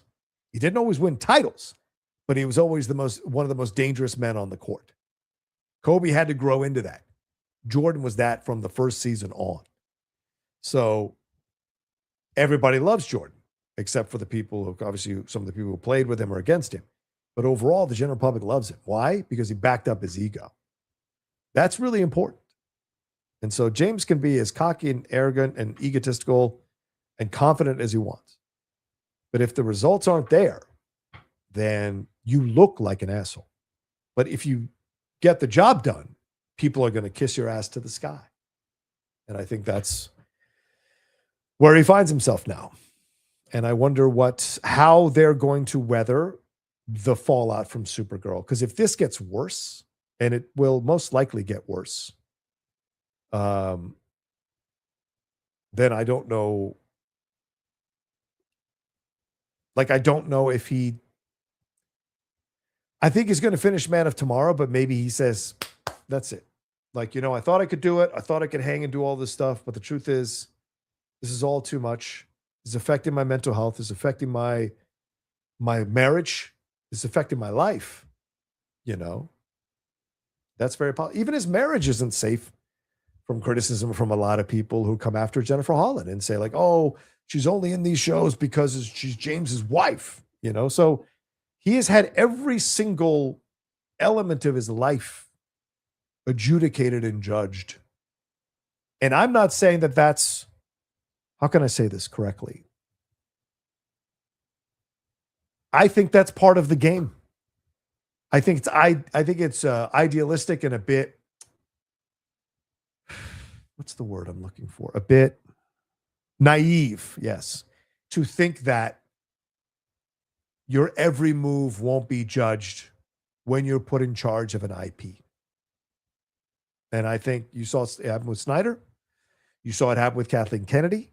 And now you're seeing it happen with James Gunn. And Feige has been able to live off past successes, but even he wasn't immune to it over the last few years. And if Doomsday comes out and shits the bed or is a mixed film, motherfucker, Marvel's in a hospital bed in the ER with losing blood. If Doomsday comes out and it's not that great or it's mixed, and the Russos too, right next to him in the bed, who haven't done shit outside the Marvel universe that's been any good. So don't think this is all just DC. Supergirl's just this week, and so, but Marvel is also possibly on the operating table. So we'll see. C Black, we talked about that earlier already, how the numbers have dropped for the worldwide numbers. I brought up how the international numbers were about $4.5 million less, and the domestic numbers were $900,000 less than what they had said it was earlier today. So, yeah, so it's very interesting. It's very interesting. So we will see. All right, let's get some questions, and then we'll move on with the show. 320 of you hanging out with me right now. Thanks so much. Appreciate you madly. Please remember to subscribe to the channel. If you haven't subscribed to the channel, hit that bell button. Also, leave your comments down below, in the chat. If you're watching later, leave your comments down below. And if you want to send us some love, there is the thanks button. Hit that thanks button. Send us some love for talking about this stuff. But I want to ask for your indulgence here because I need to do something to make this small. And I need to make this smaller so it's not covering up the whole microphone.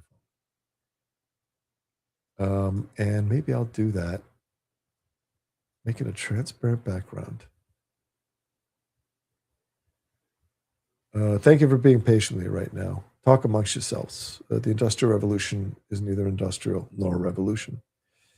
For those of you who know coffee talk. Oh, hold on. I thought I did. Yeah, transparent background. Isn't that what comes up here?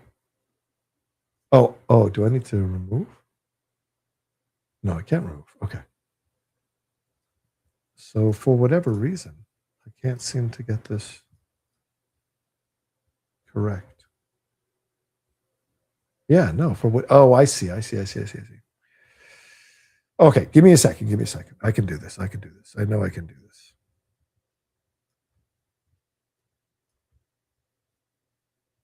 Okay.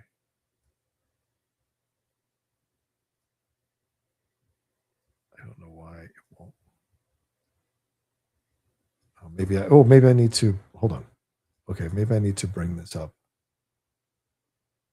as an upload.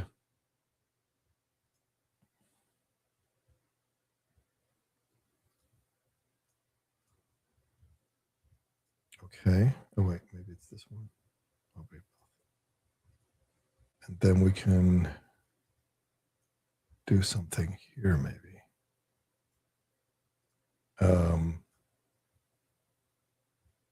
Yeah. Oh, damn. It takes that out. Well, you know what? That's okay. I think I can deal with that. All right, let's see if that works.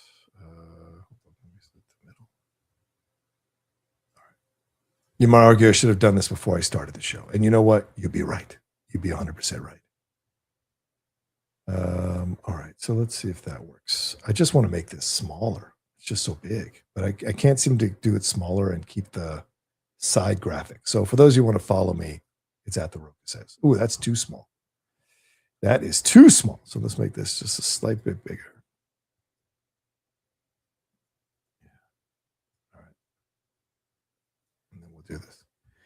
All right. So let me do the first question. If you haven't been sending, oh my God, is it 6:30 already? Jesus Christ. We might not get to another topic. I don't know. I didn't know we were going to spend this long on this topic. So my apologies, guys. Thank you to 300 of you who are hanging out right now. If you haven't subscribed to the channel down below, I'd appreciate you doing that. Give me some love. There we go. We'll put that. I don't like that there's no side things here, but it is what it is. It is what it is. All right, here we go. Brandon says, Supergirl wasn't good. She's supposed to be elegant, warm, and kind like Helen Slater and Melissa Benoist. Supergirl that is drunk, hungover, falling asleep while peeing isn't for me. Well, that's based on the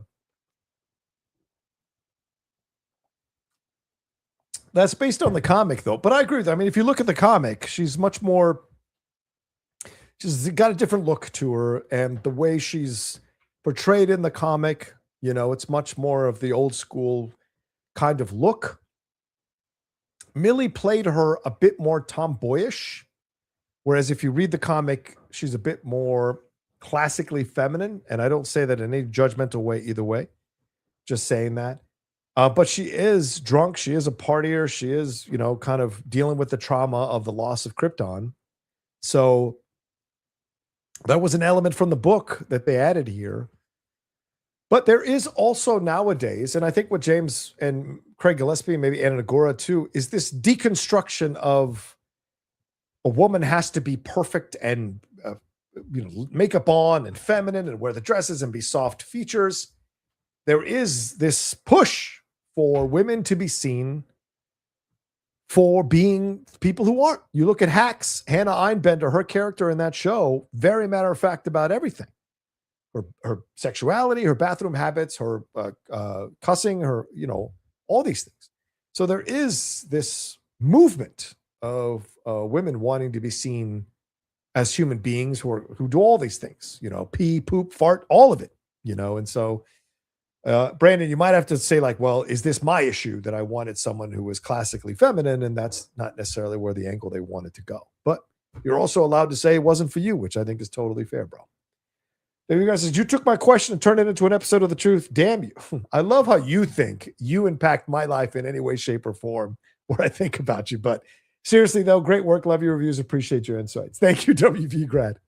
Yeah, I have all my, and other people come up with stuff that I kind of glam onto. But yes, the WVU, I think I do remember you saying that for sure. Wiley says, I find the needle drop situation fascinating. This is good. They had 45 choices, and the writers said that, which means she had some choice with music, but Gunn chose it. A lot of odd situations with the soundtrack. Yeah, that's the thing that I mean when I say that some of this stuff is self-inflicted. Because Gunn didn't have to come in and choose all the tracks, didn't have to come in and choose all the needle drops. Gillespie essentially said I wish I could find. I wonder if I could put Gillespie needle drops, and if I can find the exact quote, because I don't want to misquote. Okay, so okay, see it. The moment he questioned her, Supergirl's final actor features a Celtic Grey cover of "The Middle" by Jimmy Eat World. A much slower tempo version of the song the audiences largely felt were at odds with the tone of the scene. Supergirl writer Ed Agora told Rolling Stone there were a lot of options. There were probably about 45 songs that went against that scene. Gillespie said that was probably the biggest discussion, and it was down to the very last week, and I got to give James Gunn credit for that one. He added that a remix of a classic was also a runner-up for the soundtrack scene, but he didn't say what it was. Gray wrote on Instagram, as a proud nerd who was raised on superhero movies, this is quite literally a dream come true. So Gillespie may have unwittingly thrown James under the bus on that one, or he may have been like trying to passive aggressively throw James under the bus by saying that it came down to the last week and that I got to give James credit for that one. Not me. Don't give me credit for that one. Give it to James, the one that people are complaining about. So yeah, that's an interesting situation. We look at that as well, Wiley. So yeah, a lot of odd situations, but I think also James wanting to favor certain bands and certain songs, and it really didn't connect with the audience this time around. Wiley also said, also people that praise that awful, in my opinion, music choice in Superman with Mr. Terrific, but when the exact same thing was done to Supergirl, people hated it and in an uproar. I didn't like either one. Well, that means you're consistent, but that doesn't mean you're right? Because I liked the Mr. Terrific song. I think it worked perfectly for that scene, but that's just a difference of opinion, right? I don't see many people defending that needle drop at the end of the movie. I think that's pretty much a universally not liked song choice for that ending. So, but I hear you. But to you, you may seem that you see them both possibly as discordant choices. And so why is one being praised and the other word being vilified? I think that's a fair argument to have. Thank you, Wiley. Appreciate you, bro. Jared LT says, Tom Brittany, the DCU Batman, if it turns out to be true, what is your opinion? I don't really have one since I haven't watched anything with him in it. Well, I can't give you my opinion because I don't remember him in Greyhound. And there was something else he was in recently that I don't remember him from that I watched. But I know the Lady Outlaw is a Grantchester fan. And when I told her about this last night at dinner, she was like, yeah, I guess I can kind of see it, but I'm not sure. So that's pretty much the opinion I guess I would have to say. I guess I can see it, but I'm not sure. But again, it's what people have been complaining about, right? Why can't they seem to attract people of name or note? Maybe they don't want to. Maybe they want to go with these unknowns because they're cheaper and they can spend more money on the budget of the movies, the look of the movies. Although that didn't really work out for Supergirl, did it? So people complaining about the look of that film. So I don't know. Will Tom Brittany move the needle in any way? I don't know. W. Gratz, is there a Batman comics run that you would prefer to introduce Batman to the DCU instead of Brave and the Bold? I guess it shouldn't be Court of Owls. The Batman 2 is rumored to include the plot line.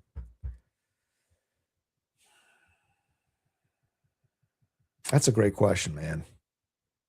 You're asking me to go way back in time, and that's really hard for me to do right now as I'm thinking about it on the spot. If I remember correctly, there was a run after Batman Year One. And I don't know if it was called Batman Year Two. It might have been. But there was a run after Batman Year One where he was a much more seasoned Batman. And maybe that's the approach.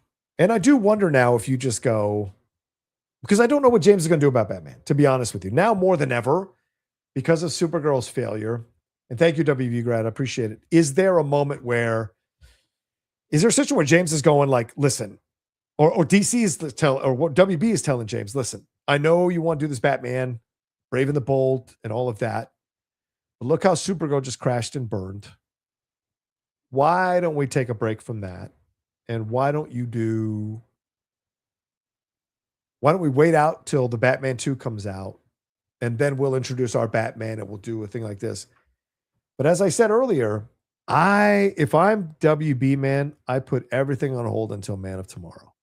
I don't even put Tom Brittney in Clayface. If I'm not going to stick with James, I don't know why you would introduce actors playing characters that are never actually going to play them. So to me, when I look at the situation, I don't know why you do that. It seems dangerous to do that. It seems foolish. And you're going to elevate the hopes of an actor just to dash them on the rocks, you know? Even if Adriana Arjona is Wonder Woman and she's going to be in Man of Tomorrow, there's no guarantee that she's going to get a movie. If Tom Brittney shows up in Clayface as Batman or Bruce Wayne, there's no guarantee he's going to get a movie at this point, you know, because we don't know what Ellison is going to do if this all goes through. This is a very tough position to be in, you know, so we'll see. Derek Johnson, what's up, Derek? Thank you for stopping in, brother man. Gunn did the same thing all DC has been doing since Snyder, trying to fast track a universe to catch up to MCU by stuffing all these characters and references in these movies and not even having a clear chronology. Yeah, dude. I agree with you, Derek. The more things change, the more they stay the same. That's a phrase that has endured the test of time because there are numerous examples to support that phrase every generation, every few years, every year, possibly. You know, why do the Jets perennially suck since 1969? Why do the Browns suck always? Why are the Clippers unable to get into a finals? Like, there are just some things that no matter who gets put in charge, the same mistakes keep happening every single fucking time. And after a while, it's no longer about being snake bit. It's just that there's incompetence consistently across the board. And so you look at this, you're absolutely right. They're trying to speed through this stuff, shove all this stuff in there. We'll see. Man of Tomorrow now feels like a very chock full film. There was a lot of characters in Superman, you know, that didn't get a lot of time. Metamorpho didn't get a lot of time. We see Hawkgirl do some things and then kill somebody, but what's Hawkgirl's background? Where are we going back into seeing her background? You know, Guy Gardner's in it, but what's Guy Gardner's background? I know it because I read the comics, but what does someone know who hasn't read any of the comics? You know, and so you're throwing all these characters in there, and then you're repeating the same mistakes. We're rushing to this, we're rushing to that, we're putting this in motion, and now, you know, everything's. I have a feeling James and Zach are having conversations behind the scenes on like fucking burner phones about what it's like to run a universe at Warner Brothers, and I wonder if James is saying things like, "You were right." Derek said, this is a clear example of the employee saying they can do the job better than their former boss, and he got hit with the reality of how hard a job this is. You're totally right, Derek. I've been saying that for a while, so you and I are on the same page. You know, it always looks easier from the outside. It always looks easier when you're not in charge. But once you're in charge, there's a whole set of shit that you didn't anticipate was going to be there that you got to deal with. And it'll prove your mettle or break you. That's the way it works. And I think James is a little bit on the breaking side right now. I'm not saying he's broken, but I'm saying there are cracks showing. And I wonder where that all is going to lead to. Derek again says, one, I've been agreeing with you since the beginning. At every level, this rollout of this universe has been bad. Does anyone even remember that Bride of Frankenstein is a canon character in this universe? That's a great point. From Creature Commandos. Yes. Or the dude who kills Nazis. Right? The robot who kills Nazis. Where are we going to see that? You know, so yeah. You and I are on the same page, brother, man. I appreciate you to agree with me from the beginning. Also, Derek says Peacemaker is both in and out of the DCU with season 1 and season 2. The Suicide Squad is canon, only some parts of it. I thought Safran was supposed to be a guiding hand. I think Safran is only a guiding hand so much as like lining up the budgets and getting things out on time, possibly. I don't know that Safran has any kind of creative control of what's happening and deciding who is going to be in what. And I think they put Gunn and Safran together because Safran is a good sounding board for James, but I would be very hard-pressed to believe that Safran could ever have the license to go to James and be like, don't do that, do this instead. Change that character, change it to this. We're not doing that, stop it, we're doing this. Like, I just wonder how much of those conversations like that happen between Gunn and Safran, and my feeling is probably not many. Fred says, the only way I see WB being surprised with backlash is that they didn't think the hatred would reach them. Yeah, but that's naive. And those guys and girls who work, men and women who work at WB are way too seasoned and should be way too seasoned to be this naive. It's not, it's ridiculous. I'm too like Cam. We remain confident. How the hell can you be confident after a bomb like this? Is Peter just lying, or maybe he can't do math? A massive embarrassment. Well, I think he's doing what corporate executives do, which is try to put the best face on a fuck up or a mistake or an issue. And so he's going to say that because, he's got to say that to show a united front, to show that they're not rattled, and to show strength. Whether you believe him or not is a whole nother ballgame. I certainly don't. But because I don't think he would have put that statement out about Supergirl underperforming on a Sunday if he hadn't been looking at the reactions to all of this over the weekend. So they pay attention. They're watching our stuff. They're watching the reactions to all this stuff. So, What's up, Brian? Good luck, bro. Supergirl was a 5 out of 10 for me. I don't think the DCU is going too well, and Gunn needs to focus on his core promise to the whole universe more. Ready for Lanterns, though. Yeah. I'm ready for Lanterns, too. I've liked everything about the rollout. I haven't had many complaints about the rollout. I hope what I've heard from other people is not true, that it's a mixed show. I hope it isn't a mixed show. I hope it's great. And we'll see if it is or not. But I hear you, Brian. Thank you so much. Appreciate it. Brian Davison, sorry. I was going to give you Brian Division. Think of that. I like that. Vision. I dig it. Derek back again says, after this merger, the studio cannot afford bombs or even low-performing movies. They're in junk credit territory. And if Gunn can't bring in money after these two upcoming movies, this experiment is done. Yeah, I mean, that's a great point you bring up. And Derek deals with finances all the time. It's his job. And so he knows about this stuff and looks at the particulars financially for a studio because it's a business. As much as people want to act like, studios are these mom and pop theater companies that are out in their backyard, it's a fucking business. And the business's job is to make money. The investors, the reason they went with Paramount is because Paramount gave them more money than Netflix. They didn't go with Paramount because they thought Paramount was the plucky, great, that was going to do right by us and make the greatest movies. No, it's because they were going to make more money off it. So in this situation now, if you see something like Supergirl underperforming, there are investors, there are executives, there are board members who start to ask questions and start to maybe question James Gunn's ability to run things. So we'll see. And yes, the money side of it all as well, the junk credit territory, all of that, because they're taking on a huge debt. Paramount is by taking on WB right now.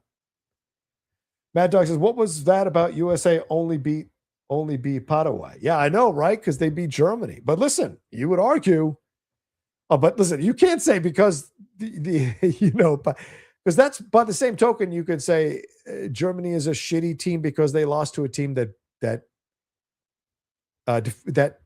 what can you say? They lost to a team that lost to the United States. What do you say? Germany is not as good as the United States? Are you insane? So it's just like, yeah, it kind of worked out in a certain way. And so we'll see what happens because everything gets tight in the knockout runs.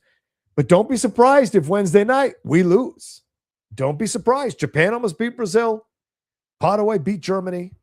God knows what's going to happen tonight. And who knows what's going to happen tomorrow. So don't be riding too high if you're USA. I've watched this team since 1990. I know how much of a Jekyll and Hyde team the United States can be. And especially this cycle where we've seen them getting their asses kicked by international teams and then beating international teams. You don't know what to expect from this team. And God forbid there's an injury to our starting 11 because we saw that our subs got whooped by Turkey or got beat by Turkey. So, there are questions. Sam Ole, what's up, Sam? Good to see you. Genuinely feel all alone on my island because I really liked Supergirl. 7 out of 10 for me, and I really wish to see more of this character and Lobo. Sam, I think you have every right to your feelings on this. And I understand you, bro. And sometimes it feels that way, where you like a movie and everyone seems to not like it. Certainly a lot of people have been jumping on people's asses on Twitter who dare to say they like the movie. You see a lot of anger towards people who like the movie. And I think that needs to stop. You have every right to like the movie if you like the movie, worked for you.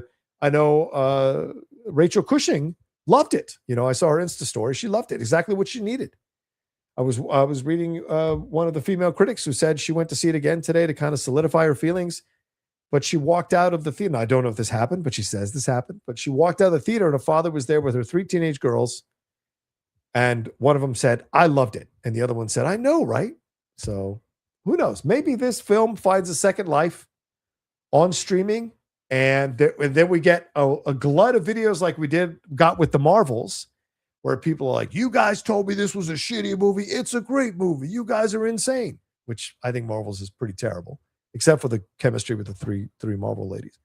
But like you see people did all kinds of that stuff after Marvels came out on streaming. So we'll see. Maybe the same thing will happen with Supergirl, where people push back on that. And by the way, I would watch Supergirl, as Christian said so well this morning. I agree with him. I would watch Supergirl a million times more than I would watch Marvels ever again. I might even go again. To be honest with you, I might even go see it again this week at some point, because I like Millie's performance. I like her in the role. And so I want to go and enjoy it without, feeling the pressure of having to review it and talk about it. Just kind of sit back and enjoy it, let it wash over me, and see maybe if I'm a little softer on the film. We'll see. Sam also says, sounds like they're casting Grodd soon. That's another one. Gorilla Grodd, the Jimmy Olsen series. Do we need the Jimmy Olsen series? I don't think we even need the Jimmy Olsen series. Just focus on the Trinity. Build the Trinity. Lay the foundation. Then you can do whatever the fuck you want. Do you think the Jimmy Olsen series, the Paradise Lost series, do you think this is going to change the narrative if you're coming out with feature films that aren't doing well or that don't impress? I don't think it's going to matter, 20 Vasco says, have you watched the new Digger Tom Cruise career retrospective trailer? I did. Cruise definitely seems to be pushing for that acting Oscar this year. Not just Cruise, everybody involved with the movie, the studio, and also Iñárritu. And I saw the 3 minutes at CinemaCon that you guys haven't seen. It is way the fuck on out there and brilliant, but I also think people are gonna not like it because it is absolutely way the fuck on out there. His performance is essentially Les Grossman if he was a billionaire who was an asshole, but not a charming asshole like Les is in Tropic Thunder. He's a buffoon. And so this is going to be really interesting how people receive this film and his performance. And when that first trailer drops, I loved it, but I know there are people that are not going to love it. Derek says, it should have done a full reboot. He sacrificed story to give his friends and family hookups in movies and TV shows. This writer on Supergirl had his stamp of approval, and it was awful. Right. And she's apparently doing Wonder Woman. So how much of that is going to come to fruition? How much of that are we going to see? That's another question as well, Derek. How far are we going with this? So we will see. Tim Bino says, I'm afraid Gunn will make DCU Batman campy. Hell no. Yeah, I know. I'm worried about that as well. The second he said Brave and Bold, I was like, and they used the most badass photo from Brave and the Bold to kind of like pitch it, but I have my concerns. If he even gets to do it, if he even does it, right? KJ7457 says, who was the audience for Supergirl? A film that starred two young females about human trafficking, survivor's guilt, PTSD, and grief in a dull, dark film. Well, I'll tell you who the audience was. Who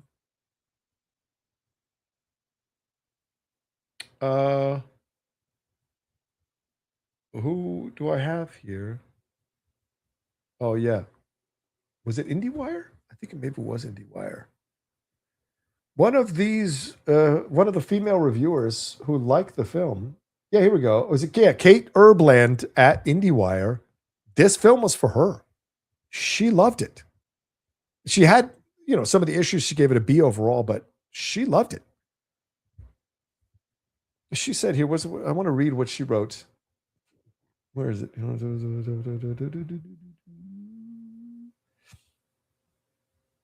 Right. Okay, so we'll read this together. So let me take your thing down, KJ. And I hear you, brother. I hear you. I absolutely hear the point you're trying to make, because obviously you weren't the only one who didn't connect to this movie. Quite a few people didn't connect to this movie. She said, here's what Kate says in IndieWire.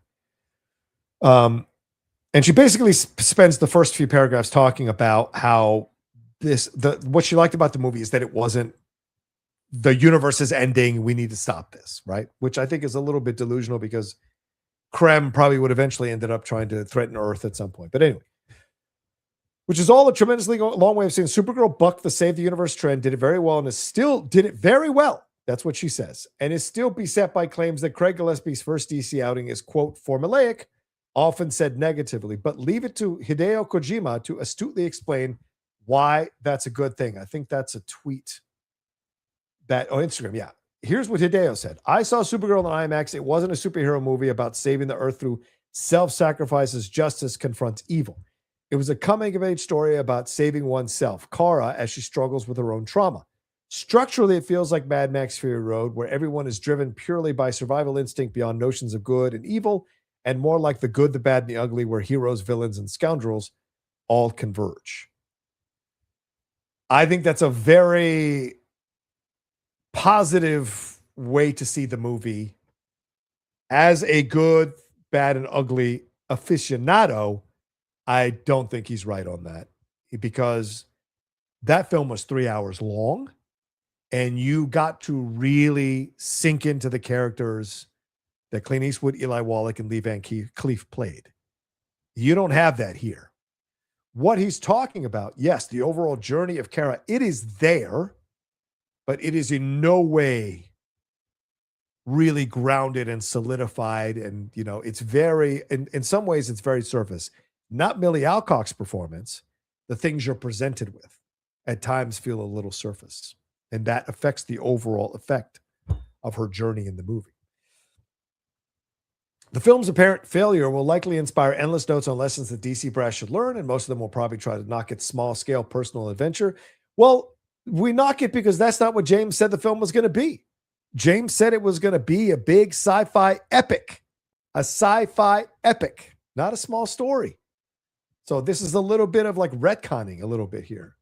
That's a shame, and is the absolute worst lesson to come from the film's opening weekend performance and critical appraisal. Also, and I'm just putting this here because it's been stewing in my head for days, if the small-scale story about the female superhero that is concerned, here's why I want to bring this up, brother. If the small-scale story about the female superhero that is concerned with things like the evils of sex trafficking, the pervasiveness of genocidal violence, and the need to care for creatures less empowered than us is the one you're knocking as the, quote, end of the superhero movies as we know it, you should really think harder about your position. Plus, the action is actually good.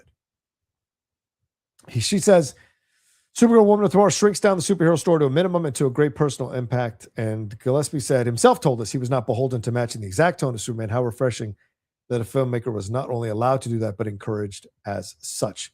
She says the film's smaller scale feel is a good thing. This is a compact story that helps us to get to know Kara Zor-El, what matters to her, how she lives her life.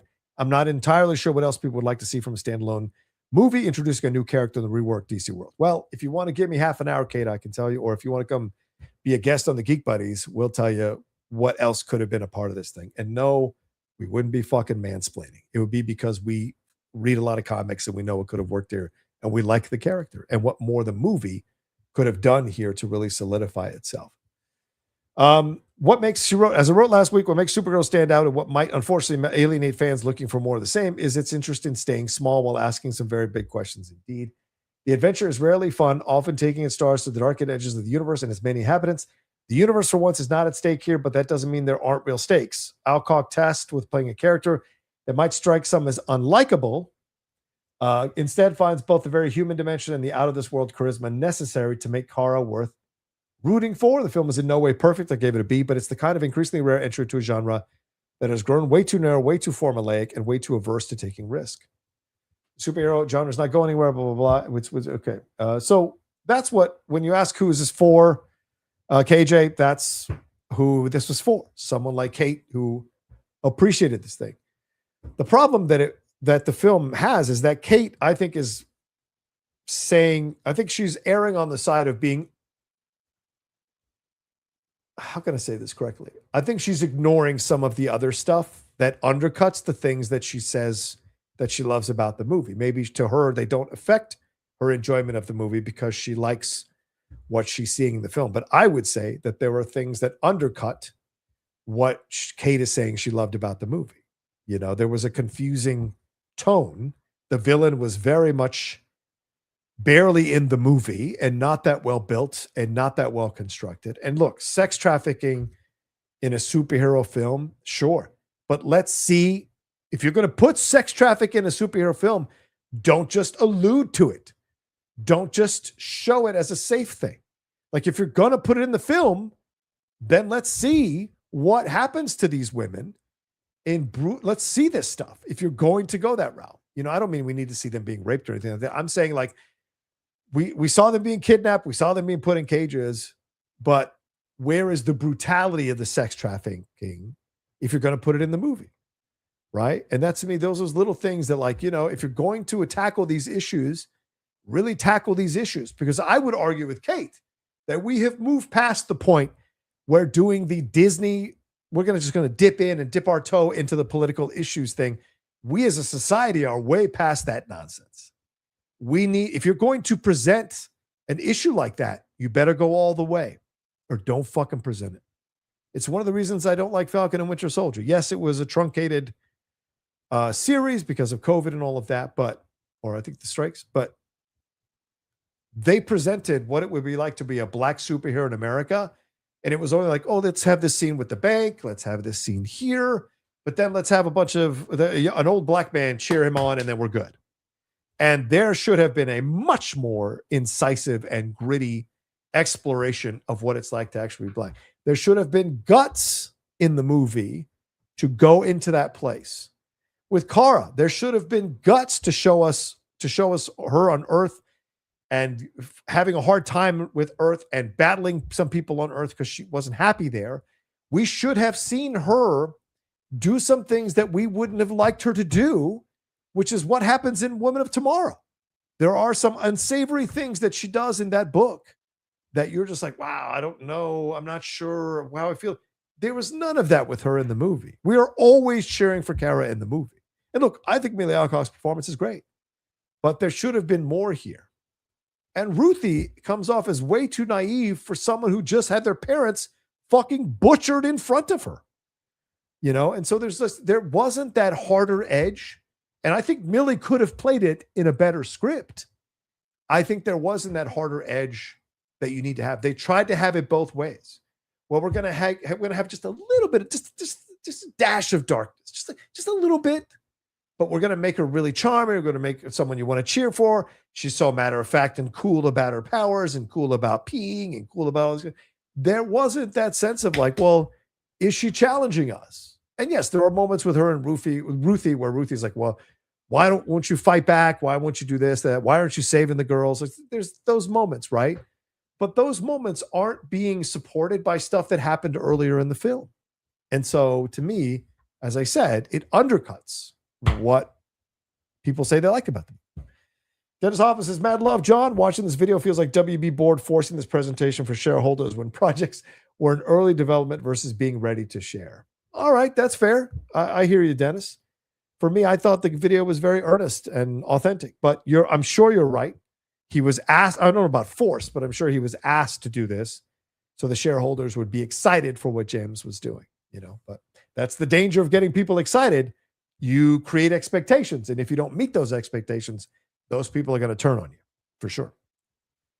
Derek, what's up, Eric? He's back. Derek says, brave and bold. We're going to skip past Dick, Jason Todd, and Tim Drake right to Damien. We are just fast tracking over 40 years of story. You can't get people invested if they have to backtrack missing story in a universe. Dude.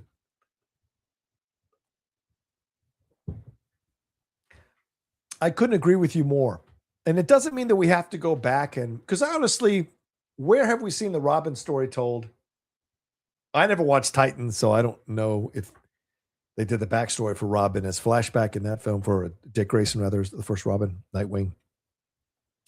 I know there was a flashback in that, was it Batman Forever film for the death of Dick? But like, there isn't a lot of backstory that we've seen on screen in a good film with Dick Grayson. So that's still a very good character. Why aren't we starting there with the Robins? Why are we jumping to Brave and the Bold? And I think James told us in that video, didn't he, Derek? He said, I love this story. I love Damian Wayne is my favorite Robin. So since I'm in charge of the universe, this is where we're going. But you're right. But you're skipping over all these years of Robin. So what are you going to do? Are you going to introduce them? Like if you're going to do Teen Titans, is that where you're going to get the Dick Grayson Robin? So the Robin's already been through it, and is the audience going to catch up to all of that?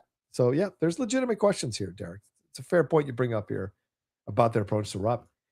KJ says Lantern should have been the big budget film, and Supergirl should have been the HBO series playing Monday morning quarterback. Sure. Oh, yeah, maybe. I think that's a fair point, actually, because Green Lantern is a bigger story. You're bringing in Aaron Pierre. Kyle Chandler has done movies. Listen, I think Millie Alcock was damn good as Kara, and I think she transfers well from TV to theatrical. You know, I used to get in battles with people when I was at Collider. I'm not going to name any names. When I was at Collider with people who were like, what? Every actor can act in film and act in TV. No, they can't. And not every actor can transfer from TV to film. And if they could, Josh Lucas would still have a career other than doing Home Depot commercials. Eric Bana would still be leading films. Not everyone can transfer from TV to film, and vice versa. Sometimes people go to TV from film and they're not that strong because it takes more energy to do a series where you're on set day after day after day for 10 hours a day. I mean, D'Onofrio had a really hard time with Law and Order Criminal Intent because it took so much out of him emotionally to do those cases, but also the work schedule and the time. Whereas with a movie, you're doing intense 3 weeks, 4 weeks, and then poof, you're gone. Maybe 6 weeks, but then poof, you're gone for a while. And you could either go on to another movie you choose to, or, you know, take a break for a little bit. So that's the differences there. So I don't think everyone can transfer over between them, but I agree with you. I think Lanterns was the bigger story to tell film-wise, and Supergirl's, because you could have really sank into the Woman of Tomorrow's story. You could have had the time jump by the end of the story. There is so much you could have done that would have been so interesting, and have the backstory. You could have a whole episode where we go back to Krypton. We get to spend more time with her on Krypton, growing up from a little girl to the teen that she is when she gets put on that ship to come to Earth. More with David Krumholtz, who was amazing in the movie. More with her mom, who was good as well. I can't remember the actress's name right now, but she was good as well. More with Krypto. More of her having friends who possibly died on girlfriends, or male friends who possibly died on Krypton, who weren't part of the science intelligentsia that got to survive. Like, there's all that you could have explored in a TV series if you were looking to flesh out this story beyond what's in the book. You know, that's a great point you bring up, KJ. Codeman says, do you see them going smaller budgets? And did you see Scary Movie just made more than Scream 7? Yeah, no surprise. Scary Movie is going to be the best. It's just like Scream 7 was bigger than all the Scream films. No surprise, Scary Movie, which is people. I mean, look, I don't think either one of those is a good movie, to be honest with you. But certainly people enjoy turning their brains off, having fun with Scream a bit, or Scary Movie a bit more. So do I see DC going? They're already going to smaller budgets, right? Like Clayface is 40. Man of Tomorrow is going to be a big one because they want to tell a big story. But I don't know that there's another movie coming yet where they're going to, spend a lot of money. Like if they do the Bane Deathstroke thing, that's going to be a small thing. The Jimmy Olsen is a series, that's going to be a small thing. I don't know how much they spent on Lanterns, which is a TV series, but with movies, I maybe going small is the way to go right now. Fiona George, what's up? Thank you, Fiona, for the support. Appreciate you. Thank you, Fiona. You're the best. I love that Wicked thing. That's so cool. Josh, hey, Josh, what's up, dude? Been a while, John. Hope you're doing well, sir. Really enjoyed tonight's conversation. Cheers. Thank you. I appreciate that, Josh. I never know how many people are willing to give me their time and hang out with me, but the fact that we have like 44 super chats, which is amazing, and had well over 300 people hanging out with us tonight just for one topic, means a lot. I'm definitely, it's 7:00 already. I can't believe it. I've been on for 2 hours already. I got to get some dinner at some point, but we got to answer these questions. So I don't think we're going to get to another topic tonight. So KJ says, since the universe is so young, DC could easily do a soft reboot by keeping all the actors and just have Gunn as a consultant and not the head. Yeah, but that's also Gunn going, is he willing to take a demotion? Because that is a demotion. And let me tell you something, Hollywood is all about status, about your title, about where you're at. And a lot of people, for all their kumbaya, and I love my people, I love working with my people, a lot of people don't like to take a demotion, KJ. It's like any other business. People don't like to take a demotion. So we'll see, bro. Fantastic says, hey, John, I love your feeding the baby analogy. I'm going to drop it from here on out. Get ready. Feeding the baby. There you go. Stop feeding the baby. That should be the first shirt that I issue on the John Rocha channel. Stop feeding the baby. Absolutely. Brandon, what's up? Good to see you back in. Brandon said, are we past the 90 days of recasting a role like Supergirl that continues the continuity, kind of like the 90s Batman? Yeah. I don't think you're going to recast Supergirl. Brandon, I get that you don't like her, bro, but she's not going anywhere. Because if there's anything if there's any, even in the shitty reviews, if they're the honestly shitty, not the shitty to get attention, the honestly shitty, they all say that Millie Alcock is great as Supergirl. So she's not going anywhere, bro. She's not going anywhere. CC Black says Doomsday is too big to fail. Deadpool and Wolverine rated R made a 1.5 billion. The story wasn't great. Those characters are in Doomsday with Toby and Downey. Well, I don't know that I would say anything is too big to fail. If this production budget is what I think it is, which is well over $500 million, if the film only makes $1 billion or $1.5 billion, yes, it made money, but it didn't make the money it was supposed to make. And that is also an element of box office, and I guarantee you, if Doomsday comes in and disappoints, it only makes like 1.5 or 1.25, or God forbid, doesn't even make $1 billion. No matter how much, even if it makes a little bit of money, people are going to try to defend it. People are going to try to, but the truth is, this thing needs to make $2.5 billion, $2 billion to be considered a fucking crazy success, And I don't think you bring back Robert Downey Jr. or the Russos for like barely making some profit. I think they're bringing them back because they want to make $2 billion to $2.5 billion to possibly $3 billion off the movie in the box office, rather. Vanda's Cinema. I'll say that. Unpopular. Supergirl would have blew if Zendaya was Supergirl and Greta Gerwig directed. Not joking. Lean in the pretty funny action, colorful like Wicked. Peeps cringe at Zen and Race Swap, but would have made money. Bro, I don't think that's as an unpopular opinion as that. Well, I don't know if you're what your sex is. So I'll say, Vandasima, I don't think that's an unpopular opinion, actually. Because, I don't know that Zendaya and Greta Gerwig were the right choices for making a movie. I mean, Barbie is something else, right? And you had Margot Robbie leading Barbie. And also, I don't know if Zendaya... Right, I agree. I think the colors switch, I think, would have been frustrating for a lot of people. So that would have been an issue. Greta might have told a better story, might have written a better script, maybe working with her man there, what's his name? The dude from the Noah Baumbach. Maybe they'd have written a better adaptation of the book, possibly. But I do think this should have been a female director. Now, I'm not saying all female-led movies should be directed by a female director, but I think this story is so intrinsically female. It is so about a woman's journey. It's so about things that she's going through as a young woman and the trauma and all of that. I think you could have picked a better director. Nothing against Craig. I think Craig, like I, Tanya was great. That's a female-led film, and I think you can do it, but I think a female director would have found a way to unlock the nuance of this story a bit more. I think maybe pushed Anna Nagura to write a better script or better adaptation. And maybe brought out even more out of Millie, even though she was great. Maybe she doesn't cast Ruthie, or the girl who plays Ruthie, or maybe she does, but gets her to deliver a different performance.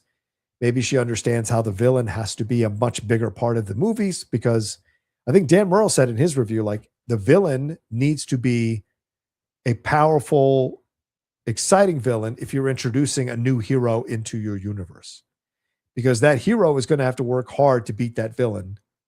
And it's just like wrestling.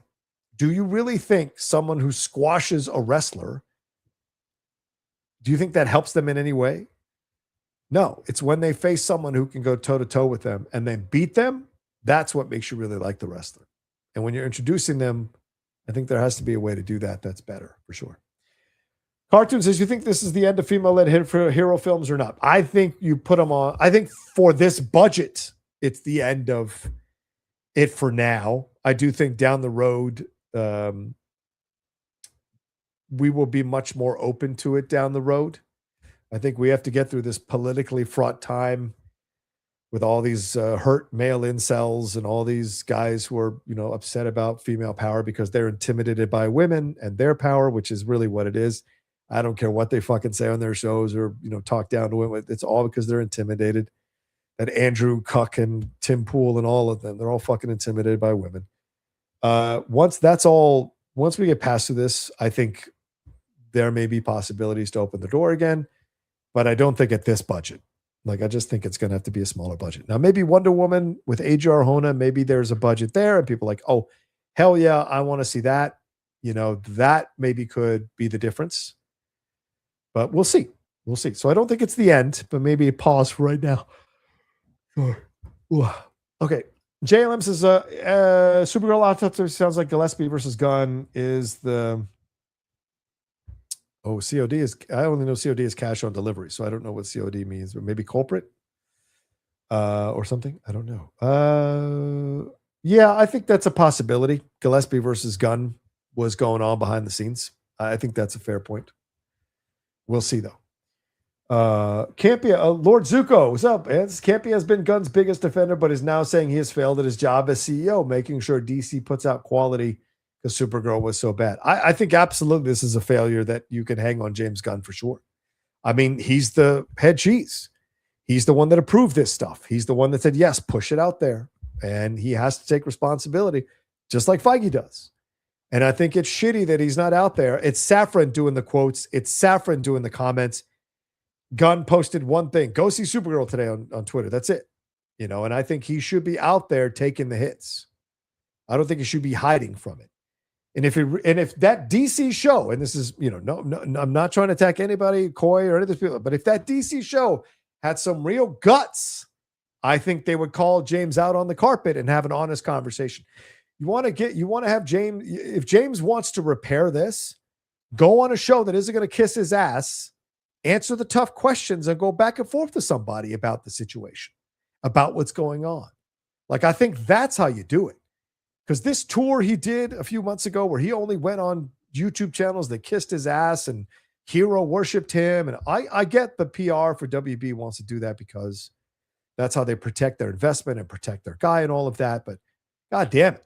I think there needs to be, I think he needs to go on shows that challenge him to defend his points of views, defend his approach, defend what he did. Go on that New York Times podcast. Those guys will call some people out on the carpet, go toe to toe. I appreciate that about those guys. I would love for James to come on the hot mic and for us to, I would love James to come on a Monday with me and Christian Harloff on his show. And let's have the questions, let's ask him these questions. Let's hold his feet to the fire.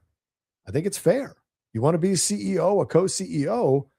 Part of being co-CEO is being beholden to the stockholders or to the customers or the consumers and answering their questions. Let's have a town hall without questions that are vetted ahead of time. And you answer these questions. Like, let's do this. Show me your guts. Defend your position. So yeah, I agree with Campia. He's failed here. Alex 30 says, good luck trying to get the general audience to care for a new Batman in the DCU at the same time the Batman Part 2 is coming out. Alex, you're right. I was talking to the Lady Outlaw at dinner and I was explaining to her the Batman situation. And, she said to me, like, I don't understand splitting the revenue streams. I don't understand why you would ask people to try to pay to go to both Batman movies. It doesn't make sense because you're forcing people to choose. People don't have the extra income to indulge in two Batman. Why would you split the streams income-wise? And so, yeah, that makes sense. I agree. I mean, I think this is, and especially if you cast someone who's kind of an unknown, how excited are people going to be, right? Because you have a known in Pattinson, who was a well-known before they cast him in the role, John Dragon says, I have a strong feeling Gunn will be the one to go. His contract ends in the spring before Man of Tomorrow, and he's had 6 lukewarm projects in total. Ellison may indeed reboot or keep the DCU cast. Thoughts? Yeah, it's very possible that Ellison keeps the cast, but that doesn't mean the cast wants to stay, right? Corn Sweat may not like the new direction he's going in, may not like the new not showrunner, but new CEO or co-CEO who he puts in charge. Corn Sweat may go. Rachel Brosnahan may go. Any of these other actors may go. We'll see.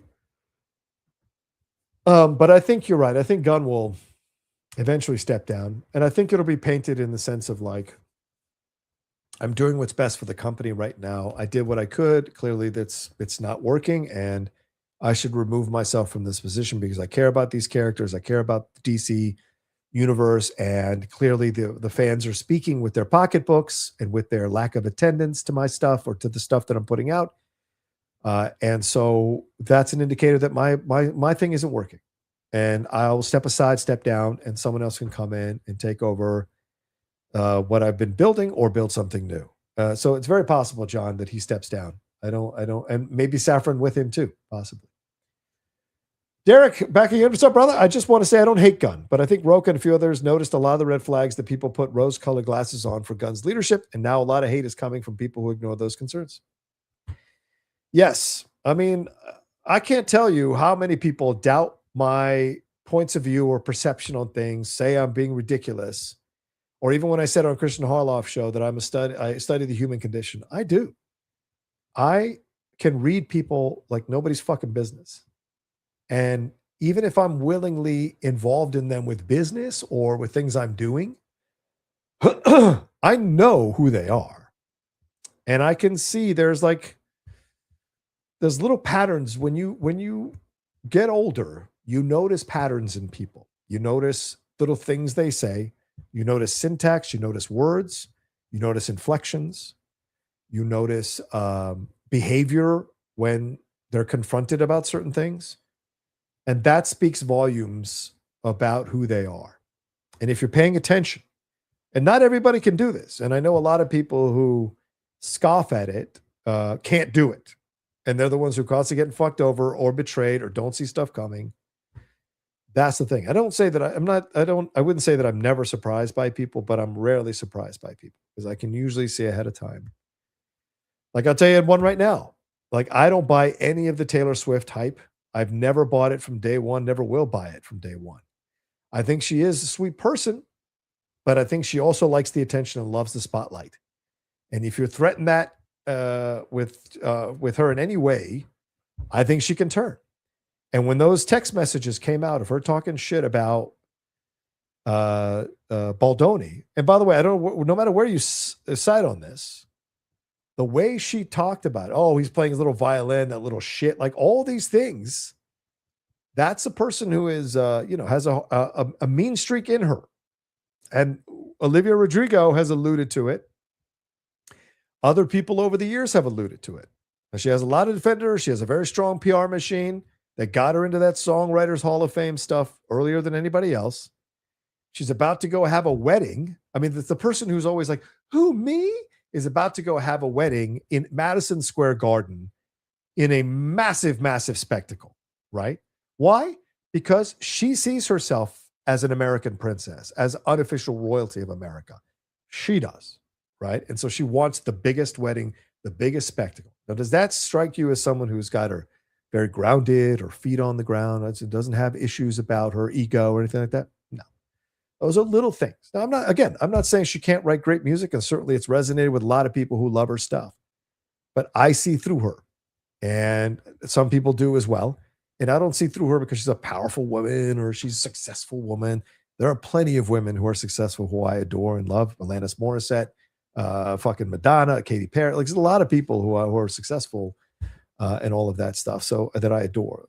Janet Jackson, a lot. Whitney, sadly with Whitney stuff, but I don't have a problem with that. But there's certain things that you notice behavioral patterns in people and you go, yeah, I know who that is. I know who that is. And some people who can't do that are always scoffing at you because you can. And then it happens and then they won't give you any credit because they hate to admit that they were wrong.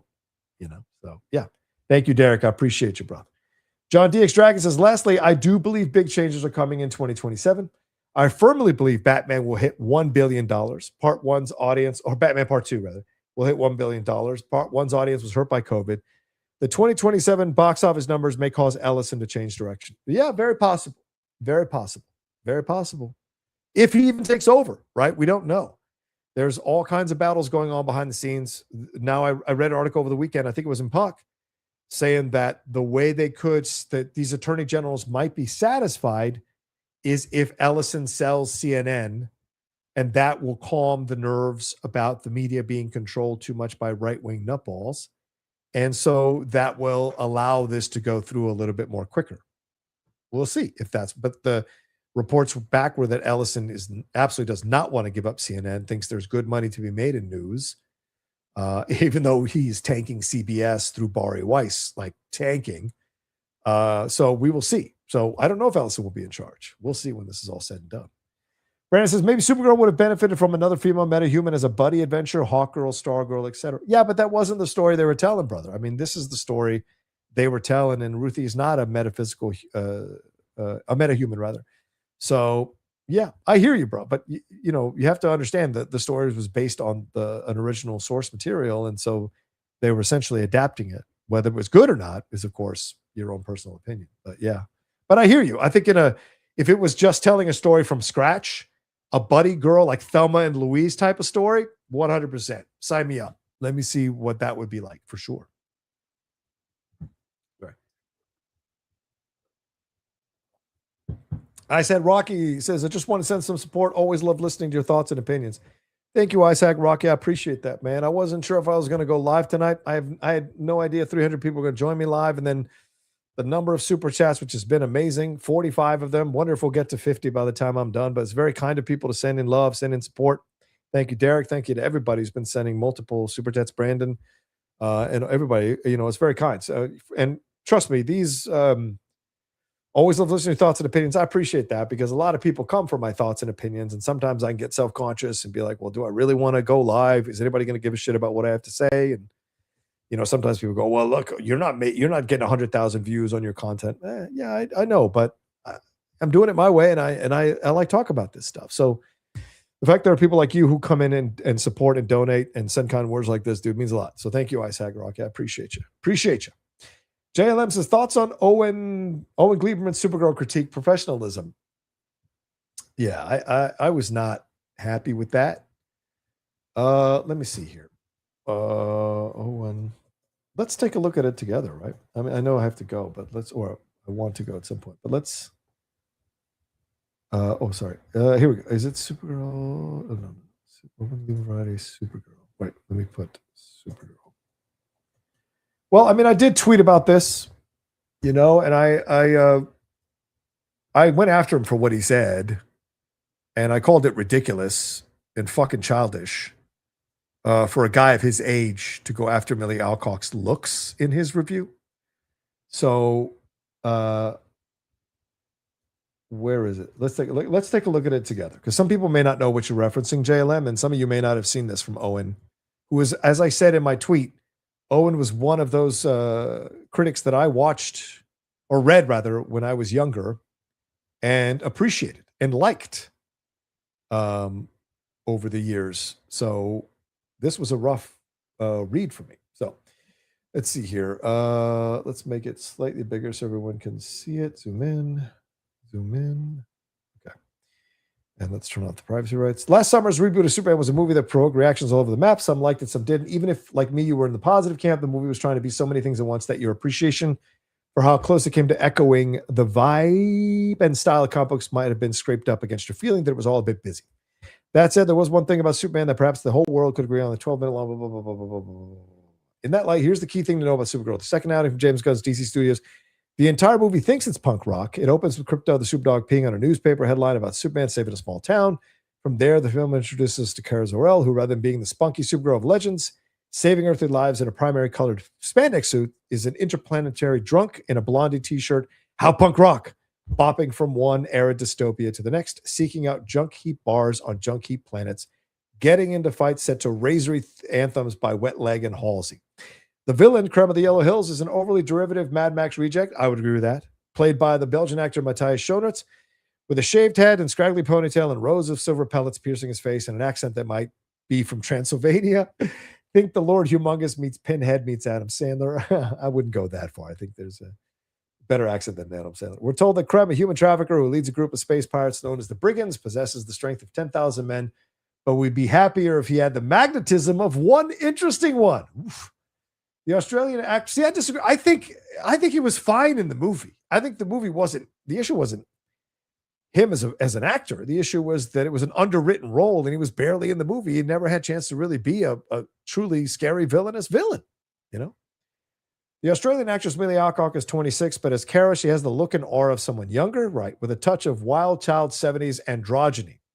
She's like Christy McNichol crossed with the Pharaoh kid from Road Warrior in oversized Penny Lane sunglasses. Alcock is likable enough. Underneath it all, she often seems like little orphan Annie with desert wastrel hair, but the character is written is so one note that it's hard to have much investment in what she's up to. Yeah, disagree with that completely. I think there was more to her than one note. Of course, maybe that's the movie because, or of course, maybe that's because the movie has no story. As Kara plays hooky from her life on Earth just because. We see Krem commit a pair of brutish actions that set off what passes for the plot of Supergirl. The beloved terrier Crypto gets shot with a poison dart that will kill him in 72 hours. That's how long Kara has to retrieve the antidote. And then there's the matter of Ruthie. These names, are they trying to make the Star Wars prequel monikers look elegant? Well, clearly you haven't read the fucking book, Owen, who watches Krem slaughter her entire family, starting with her father, who's an artisan of weapons. She's able to salvage one of his sources. She now has one agenda to get her revenge by killing Krem. We know that because Ridley killed Krem, saved the dog. Those are motivations driving the entire, not even interesting enough to be convoluted plot of Supergirl. Maybe that's why the movie is full of action yet numbingly flat. Kara has a backstory, which turns out to be an overinflated CGI bummer. Superman's version of My Home Turned into the Apocalypse was at least short and sweet. His planet was getting ready to blow up, so his father, Jor-El, stowed him as an infant, all very clean, mythological, blah, blah, blah, blah, blah. Superman's cousin was born 8 years later. The punk rock dystopia surrounded her from the outset. So by the time she's packed into a spaceship, she's losing the family she loves, all of which could have made her a comic heroine with a haunted underside. If the movie had a haunted underside, I agree with Owen there. James Gunn, along Peter Safran, knew that he was launching DC Studios right into the teeth of superhero fatigue. Gunn got asked a lot about how he was going to avoid that. And the key thing he said was, we're not going into production on any movie until the script we have is rock solid. He did say that. For that was the overriding problem with the superhero overkill era. The films had lousy scripts which were used as grids on which to layer the visual effects. Gunn was right to want to take the comic book genre back to well-structured screenwriting basics. So what has he done in his second DC outing? He's given us a comic book movie with the worst script I can remember. I wouldn't say it's the worst script. I mean, fucking Madam Web was the worst script, or Morbius was pretty bad script. I would argue Multiverse of Madness was a shitty fucking script. You might argue that Quantumania was a shitty script. You might argue Love and Thunder was a shitty script. You might argue The Marvels was a shitty script. So the first script I can remember is just utter nonsense from him. He said, I've never bought the idea that movies were ruined by Jaws and Star Wars. While watching Supergirl, you might well think that they were ruined by the Mos Eisley Cantina, because that seems to be the movie's dominant influence. One set piece after another features rubbery creatures with heads with melting anvils and tentacles coming out of strange places, as if this, after 50 years, was still charming and awesome. Actually, the Cantina scene was even corny back then. Supergirl plods along, poised between sodden spectacle and Stark. Jason Momoa blows up as Lobo. So he liked Lobo. That's hilarious. A stogie-sucking bounty hunter biker who's groomed like a lost member of KISS, and he gives the film a jolt of untidy energy. David Cornsworth pops up for a few scenes of Superman, and that's enough to make you wish that it wouldn't take the whole damn movie for Carter, except her Supergirl identity. He sees the good in everyone. I see the truth dark. I was shocked to see that the director who made the arresting I, Tonya and the fabulous Cruella, I agree, Cruella was good, could turn out a piece of product this generic in its action and its attitudinizing. What happened to his barbed humanistic wit? Maybe Gillespie, who's Australian, convinced himself that the Mad Max light trappings of Supergirl made it a subversion of the genre. It's also desperate to be punk rock, but Supergirl is a punk crock. Dad joke there. I think it's terrible to compare her to the feral kid from Road Warrior. I think that's obviously an allusion to her looking mannish, which she doesn't. And I think it was terrible of Owen to even allude to that. And so when you have a grown male adult saying that of a young female actress, I think is a fucking dick move. I mean, an utterly dick move. And I'll tell you why. I mean, what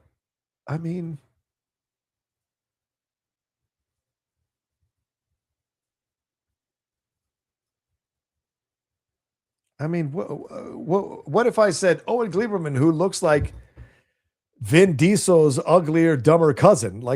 There's all kinds of ways you could say stupid things like this to insult someone's looks and think you're being clever and funny, who looks like Fast and the Furious ran over his face. I mean, there's just little things you can say.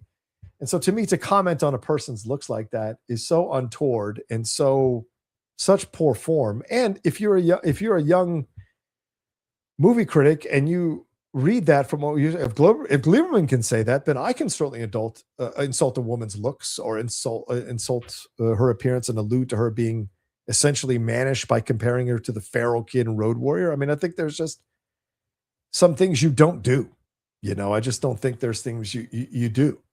So anyway, this is my thoughts.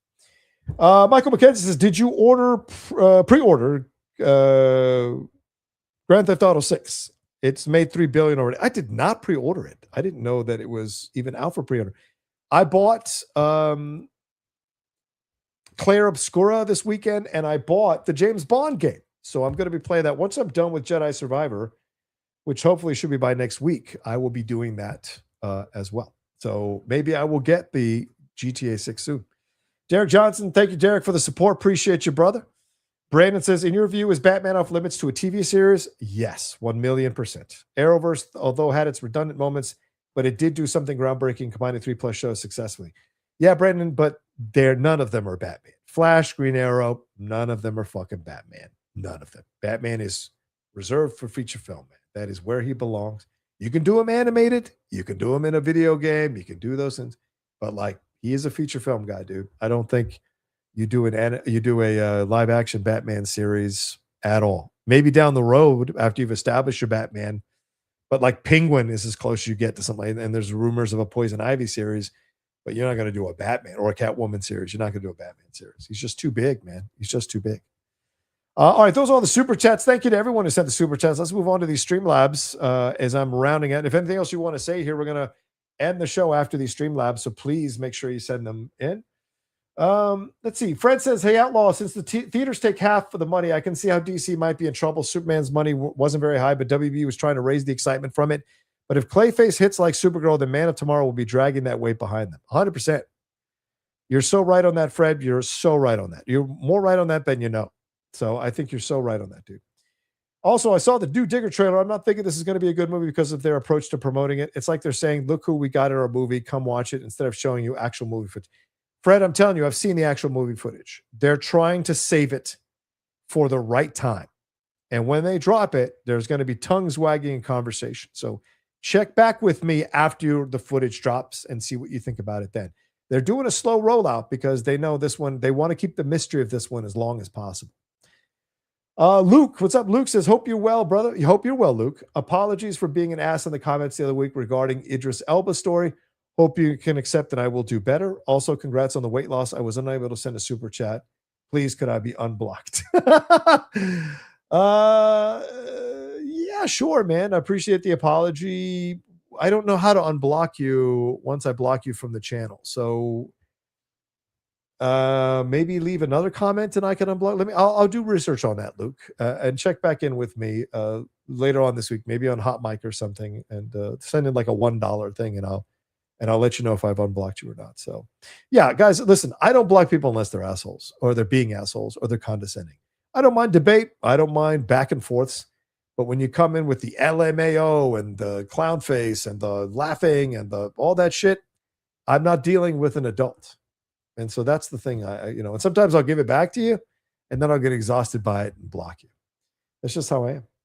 Sam says, hey, John, my thoughts on what's up, Sam? My thoughts on Supergirl. I give it a 6 out of 10. And as of now, it was my most disappointed movie this year. Wow. Do you feel like Gunn needs to slow down and get better writers or do most of the writing? I will say that Gunn needs to slow down, yes. I think he needs to stop working on other projects 100%. I think if he wants to be the co-CEO, that's what he has to do.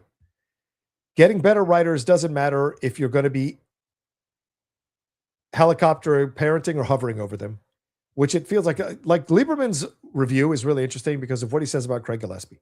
Where is all the things I've seen in other Craig Gillespie movies?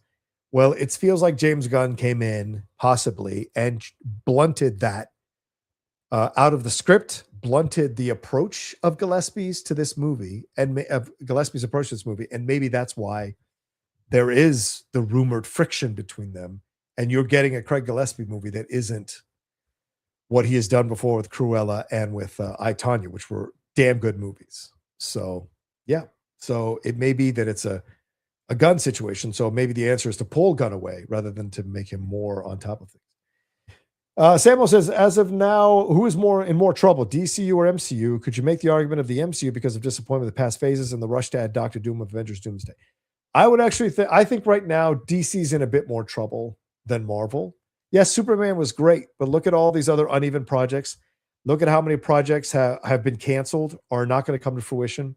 Look at all the unknowns that people are raging about. Look at the Batman issue. Look at the Wonder Woman issue. Now look at Supergirl crashing and burning at the box office. There's a lot of like questions around it. Peacemaker not doing well in season 2. There's all those things. Is Lanterns going to be good or not? So I think right now there's a lot more questions. With MCU, at least you're looking forward to something, right? There's no Spider-Man Brand New Day is probably going to kick a lot of ass. People have loved the commercials. So to me right now, Marvel is swinging back up on the upswing. And if Spider-Man is great, then we're all looking forward to Doomsday. And so I think right now DC's in more trouble than Marvel right now. Especially because it looks like a lot of people are now starting to call for James Gunn's head. And that was not happening after Superman. And it's amazing how a few months can change things. Fred also says, after Deadpool, the Wolverine made $1.3 billion. The babies were screaming for more. Then Feige fed them the same old crap. And as anyone with kids know, if they don't like it, they won't eat. Yeah, 100%. And that's what happened. 1,000,000%, bro. 1,000,000%. Let's see. Kingsport Cal. What's up, Calvin? It's how you celebrating the 4th. Oh, we're doing something quiet. I think we're just going to barbecue and have some family over and just chill out and do something chill.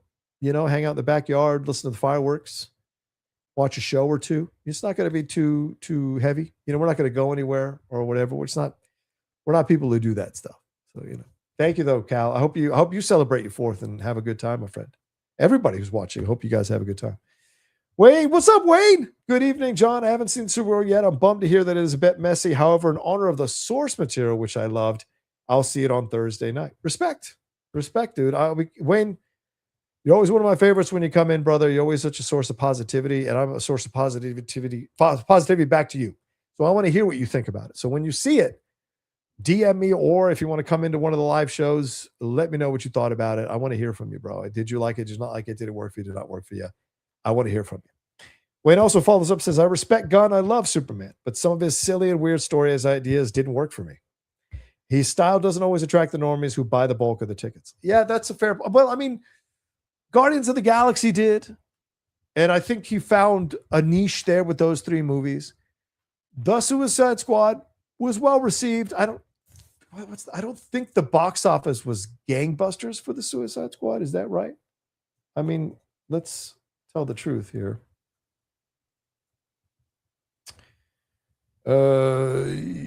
Suicide Squad was made for $185 million and it made $168. So it didn't make any money. It lost money. So yeah. So you look at this situation, you go, well, only Superman has done well for James financially that he's connected to on the big screen. And not even where people thought it might go, like me at 700, 800, be really considered a full-on success. So, yeah, I think you might be right, Wayne. I think Guardians of the Galaxy was the anomaly, and these other films are much more what we see as the rule.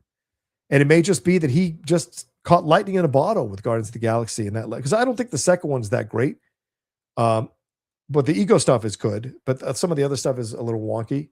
And I think the third one is good, but the Nova stuff is a little weird. So, other than the first one, I don't think the other 2 have worked as perfectly as the first one did, So maybe there is a sense of law of diminishing returns, so to speak, in the situation. It doesn't mean quality-wise, it's not well received critically, although this one is a bit shaky. Well, obviously, it's shaky. Rather, it's in the not good in the Rotten Tomatoes. But I think box office wise, it's much more shaky when you look at the stuff. So yeah, good point, Wayne. Absolutely hear you about the normies. Steven. Hey, what's up, Steven? Been a while. What's up? Do you think Reeves is smart for staying separate? 1,000,000%. 1,000,000%. And with every James Gunn stumble, and you have to say, although Gillespie directed this film and Nagura wrote it and Millie Alcock starred in it, this was all EP'd by James and Safran. With every one of their stumbles, both TV or film, Matt Reeves looks better, right? Like, he didn't direct the Penguin, but he oversaw the Penguin with Lauren LaFranc. Nailed it. The Batman, nailed it. The Batman Part 2, he might nail it. The dynamic duo that his people are in charge of might nail it. He's not in charge of, I think he's like a co-producer with James on Clayface, so I'll be curious to see how that turns out. And I don't think Matt Reeves wants to run this universe. I'll be honest with you. I think Matt Reeves loves doing what he's doing. He does not want to be the kingfish like James is. I think he does not want to do that. So that's what we'll see. I think we'll see, but I think he's very smart for not being a part of it. Steven says, I feel like DC's appeal is the different tones, character to character, but an issue with Gunn in charge is he's very much has one tone of film he likes. Yeah. That's actually a great point, Stephen. And Wayne was saying the same thing, how the normies don't buy the bulk of the tickets for his silly and weird story style. I think when he nails it, it's a lot of fun to watch. I like Suicide Squad. I like the 3 Guardians of the Galaxy movies overall. I never saw the Horror Slither or whatever it was called. I never saw that one. But, the Creature Commando stuff, I thought the first season was really good. Yeah, the season finale didn't end as strongly as you wanted to, but I thought the first season was good overall. So, and Peacemaker season 1 is fucking excellent. Season 2, a little bit less so, but season 1 was fucking excellent. So I think I like the way he tells the story, but clearly not everyone can do his tone. Not everyone can mirror what he does. And if you look at the box offices of his movies, not everyone outside the Guardians of the Galaxy movies, he doesn't necessarily make a lot of money with his movies. So there are questions to be asked about tone and character. And the thing is, this is where they wanted to go, DC. They had the darkness of Zack Snyder and the despondency and the more cynical point of view of heroes. By the way, I love the Snyder approach to it. I dug it. I don't blame him for BVS. That was the executives coming in and making him do a movie he didn't want to do it in the way that he wanted, in the way that he didn't want to do it. Like, that's what I would say. They made him do this movie in the way he didn't want to do it. I reevaluated BVS recently, and there's more positive about it than I thought initially, but overall, it's still not a great movie. But I think if Zack had done his next Superman movie, I think we'd have been blown away by it, because I love Man of Steel. And I like his Justice League. Yes, it's a bit overdone. Yes, it's a big melodramatic and big operatic at moments. Yes, I would have trimmed that 4.5 down to a little bit around 3.5. But, I still enjoy watching it much more than the Joss Whedon one or some of the other stuff in the DC universe around that time. So, that's what I'll say with that. But this is the tone they wanted, the more playful 4-quadrant superhero tone. It's just that outside of Superman, now we see with Supergirl, didn't really nail it. Uchi Hagaishi. I hope I'm saying that right, Uchi. I actually believe that Batman Part 2 won't just be one of the greatest superhero movies of all time. It'll be one of the greatest movies of all time. Wow. I can smell Matt Reeves cooking. Shake my head. I can smell Matt Reeves cooking some legendary. Want to watch this movie so bad. I don't know what SMTH means. So I know shake my damn head, but I don't know what SMTH means. So cooking. Oh, I see. I can smell Matt Reeves cooking something legendary. Want to watch this movie so bad. I enjoy the Batman. I love the Batman. I still go back and watch scenes from the Batman. So yes, I think you might be right. And if he's telling Court of Owls and coming out of the Penguin, coming out of the Batman, do you doubt Matt Reeves to nail Court of Owls, nail the story he's telling? And the actors he's attracted to this project are exciting. So yeah, I'm much more excited for that. RX says, hey, John, do you think Supergirl would have worked as a TV series on the levels, more like Game of Thrones in terms of quality? Thanks for the stream. Yes, RX, and I said that earlier. Someone asked the same question earlier. 100%. You would have had more time to flesh out Krypton, flesh out her time on Earth, more time with Ruthie and her. I mean, because we meet Ruthie literally as her parents are getting fucking murdered. We have no idea how Ruthie is with her folks. We have no idea how much love she has for her folks. Her brother gets, we have 5 seconds with her brother, right? We're supposed to feel that. Why? It looked like he was on the spectrum. Okay, let's have scenes with him on the spectrum. Let's see this home life a little bit more, and then we see what happens, right? So yes, I think a show absolutely was the right way to go with this. I think James just thought he could knock it out of the park. I think Gillespie probably gave him a good pitch. He's like, yeah, let's see what we can do with this. Let's have another female-led superhero film. Let's go. And, it kind of crashed and burned, or it did crash and burn. So we'll see. All right. I think those are all the Streamlabs and Super Chats. Thank you, Superchats. Thank you so much. We had 54 of them today. Jesus Christ. I can't tell you how much that means to me. Thank you so much. You guys are amazing. We are going to wrap it up here. It's been 2 hours and 40 minutes. I got to get some dinner, y'all. I am dying. But thank you, everyone, for taking time to hang out tonight. Hope you got something out of our conversations. Hope maybe some of you were looking for a place to kind of talk about this shit, and you got it out of you. I love providing that platform for you all in the chatter and through the Streamlabs and Super Chats. And thank you for asking the great questions you asked tonight and for the support tonight. It means so much. If you haven't subscribed to the channel, please subscribe down below. Hit that bell button. Leave your comments on all the stuff we talked about in Supergirl. Remember, everything we do is on the podcast network as well. If you haven't subscribed to the John Rocha Podcast Network, it is there. All the stuff we do, aside from the Hot Mic and the Geek Buddies, is on there for you all to listen to, like Spill the Tequila, which we'll be doing tomorrow night with me and Winston A. A lot to talk about. NBA trades. We'll talk more about Supergirl. We'll talk about Marvel, some of the stuff. Alex Perez over there at Cosmic Circus, he had some stuff to talk about there. I was going to get to tonight, but no time. So we'll talk about that tomorrow night as well. So yeah, a lot of stuff to talk about tomorrow night. So yes, all the stuff we do is there except for the Hot Mic and the Geek Buddies. Those are separate podcast streams you can sign up for as well. All right. Much love to you all. You mean a lot to me. And remember what I say at the end of these shows, these live shows when I go solo, is whatever you need to do. If you're going through tough times, you're going through some tough moments, maybe I distracted you from it tonight. Thanks for letting me do that for you. But whatever you got going on for you, I hope you're in a good place. I hope you find your way through it. And if you need to take a breath, take a moment, if you're struggling, please, whatever you need to do to get through the next second, next minute, next hour, next day, next week, next month, next year, I need you to do it.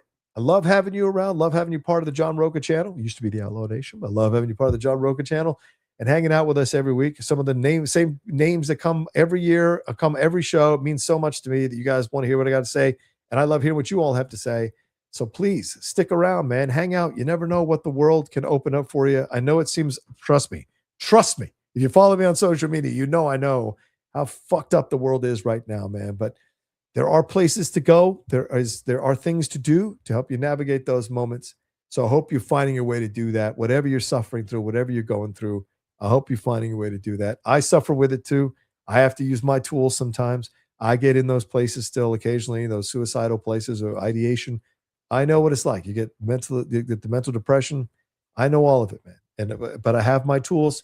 I'm very lucky to have the Lady Outlaw as a great sounding board to be there for me. So, I hope you all are leaning on your friends, leaning on your partners in your life. Trust me, if they love you, if they really love you, they'll be there for you.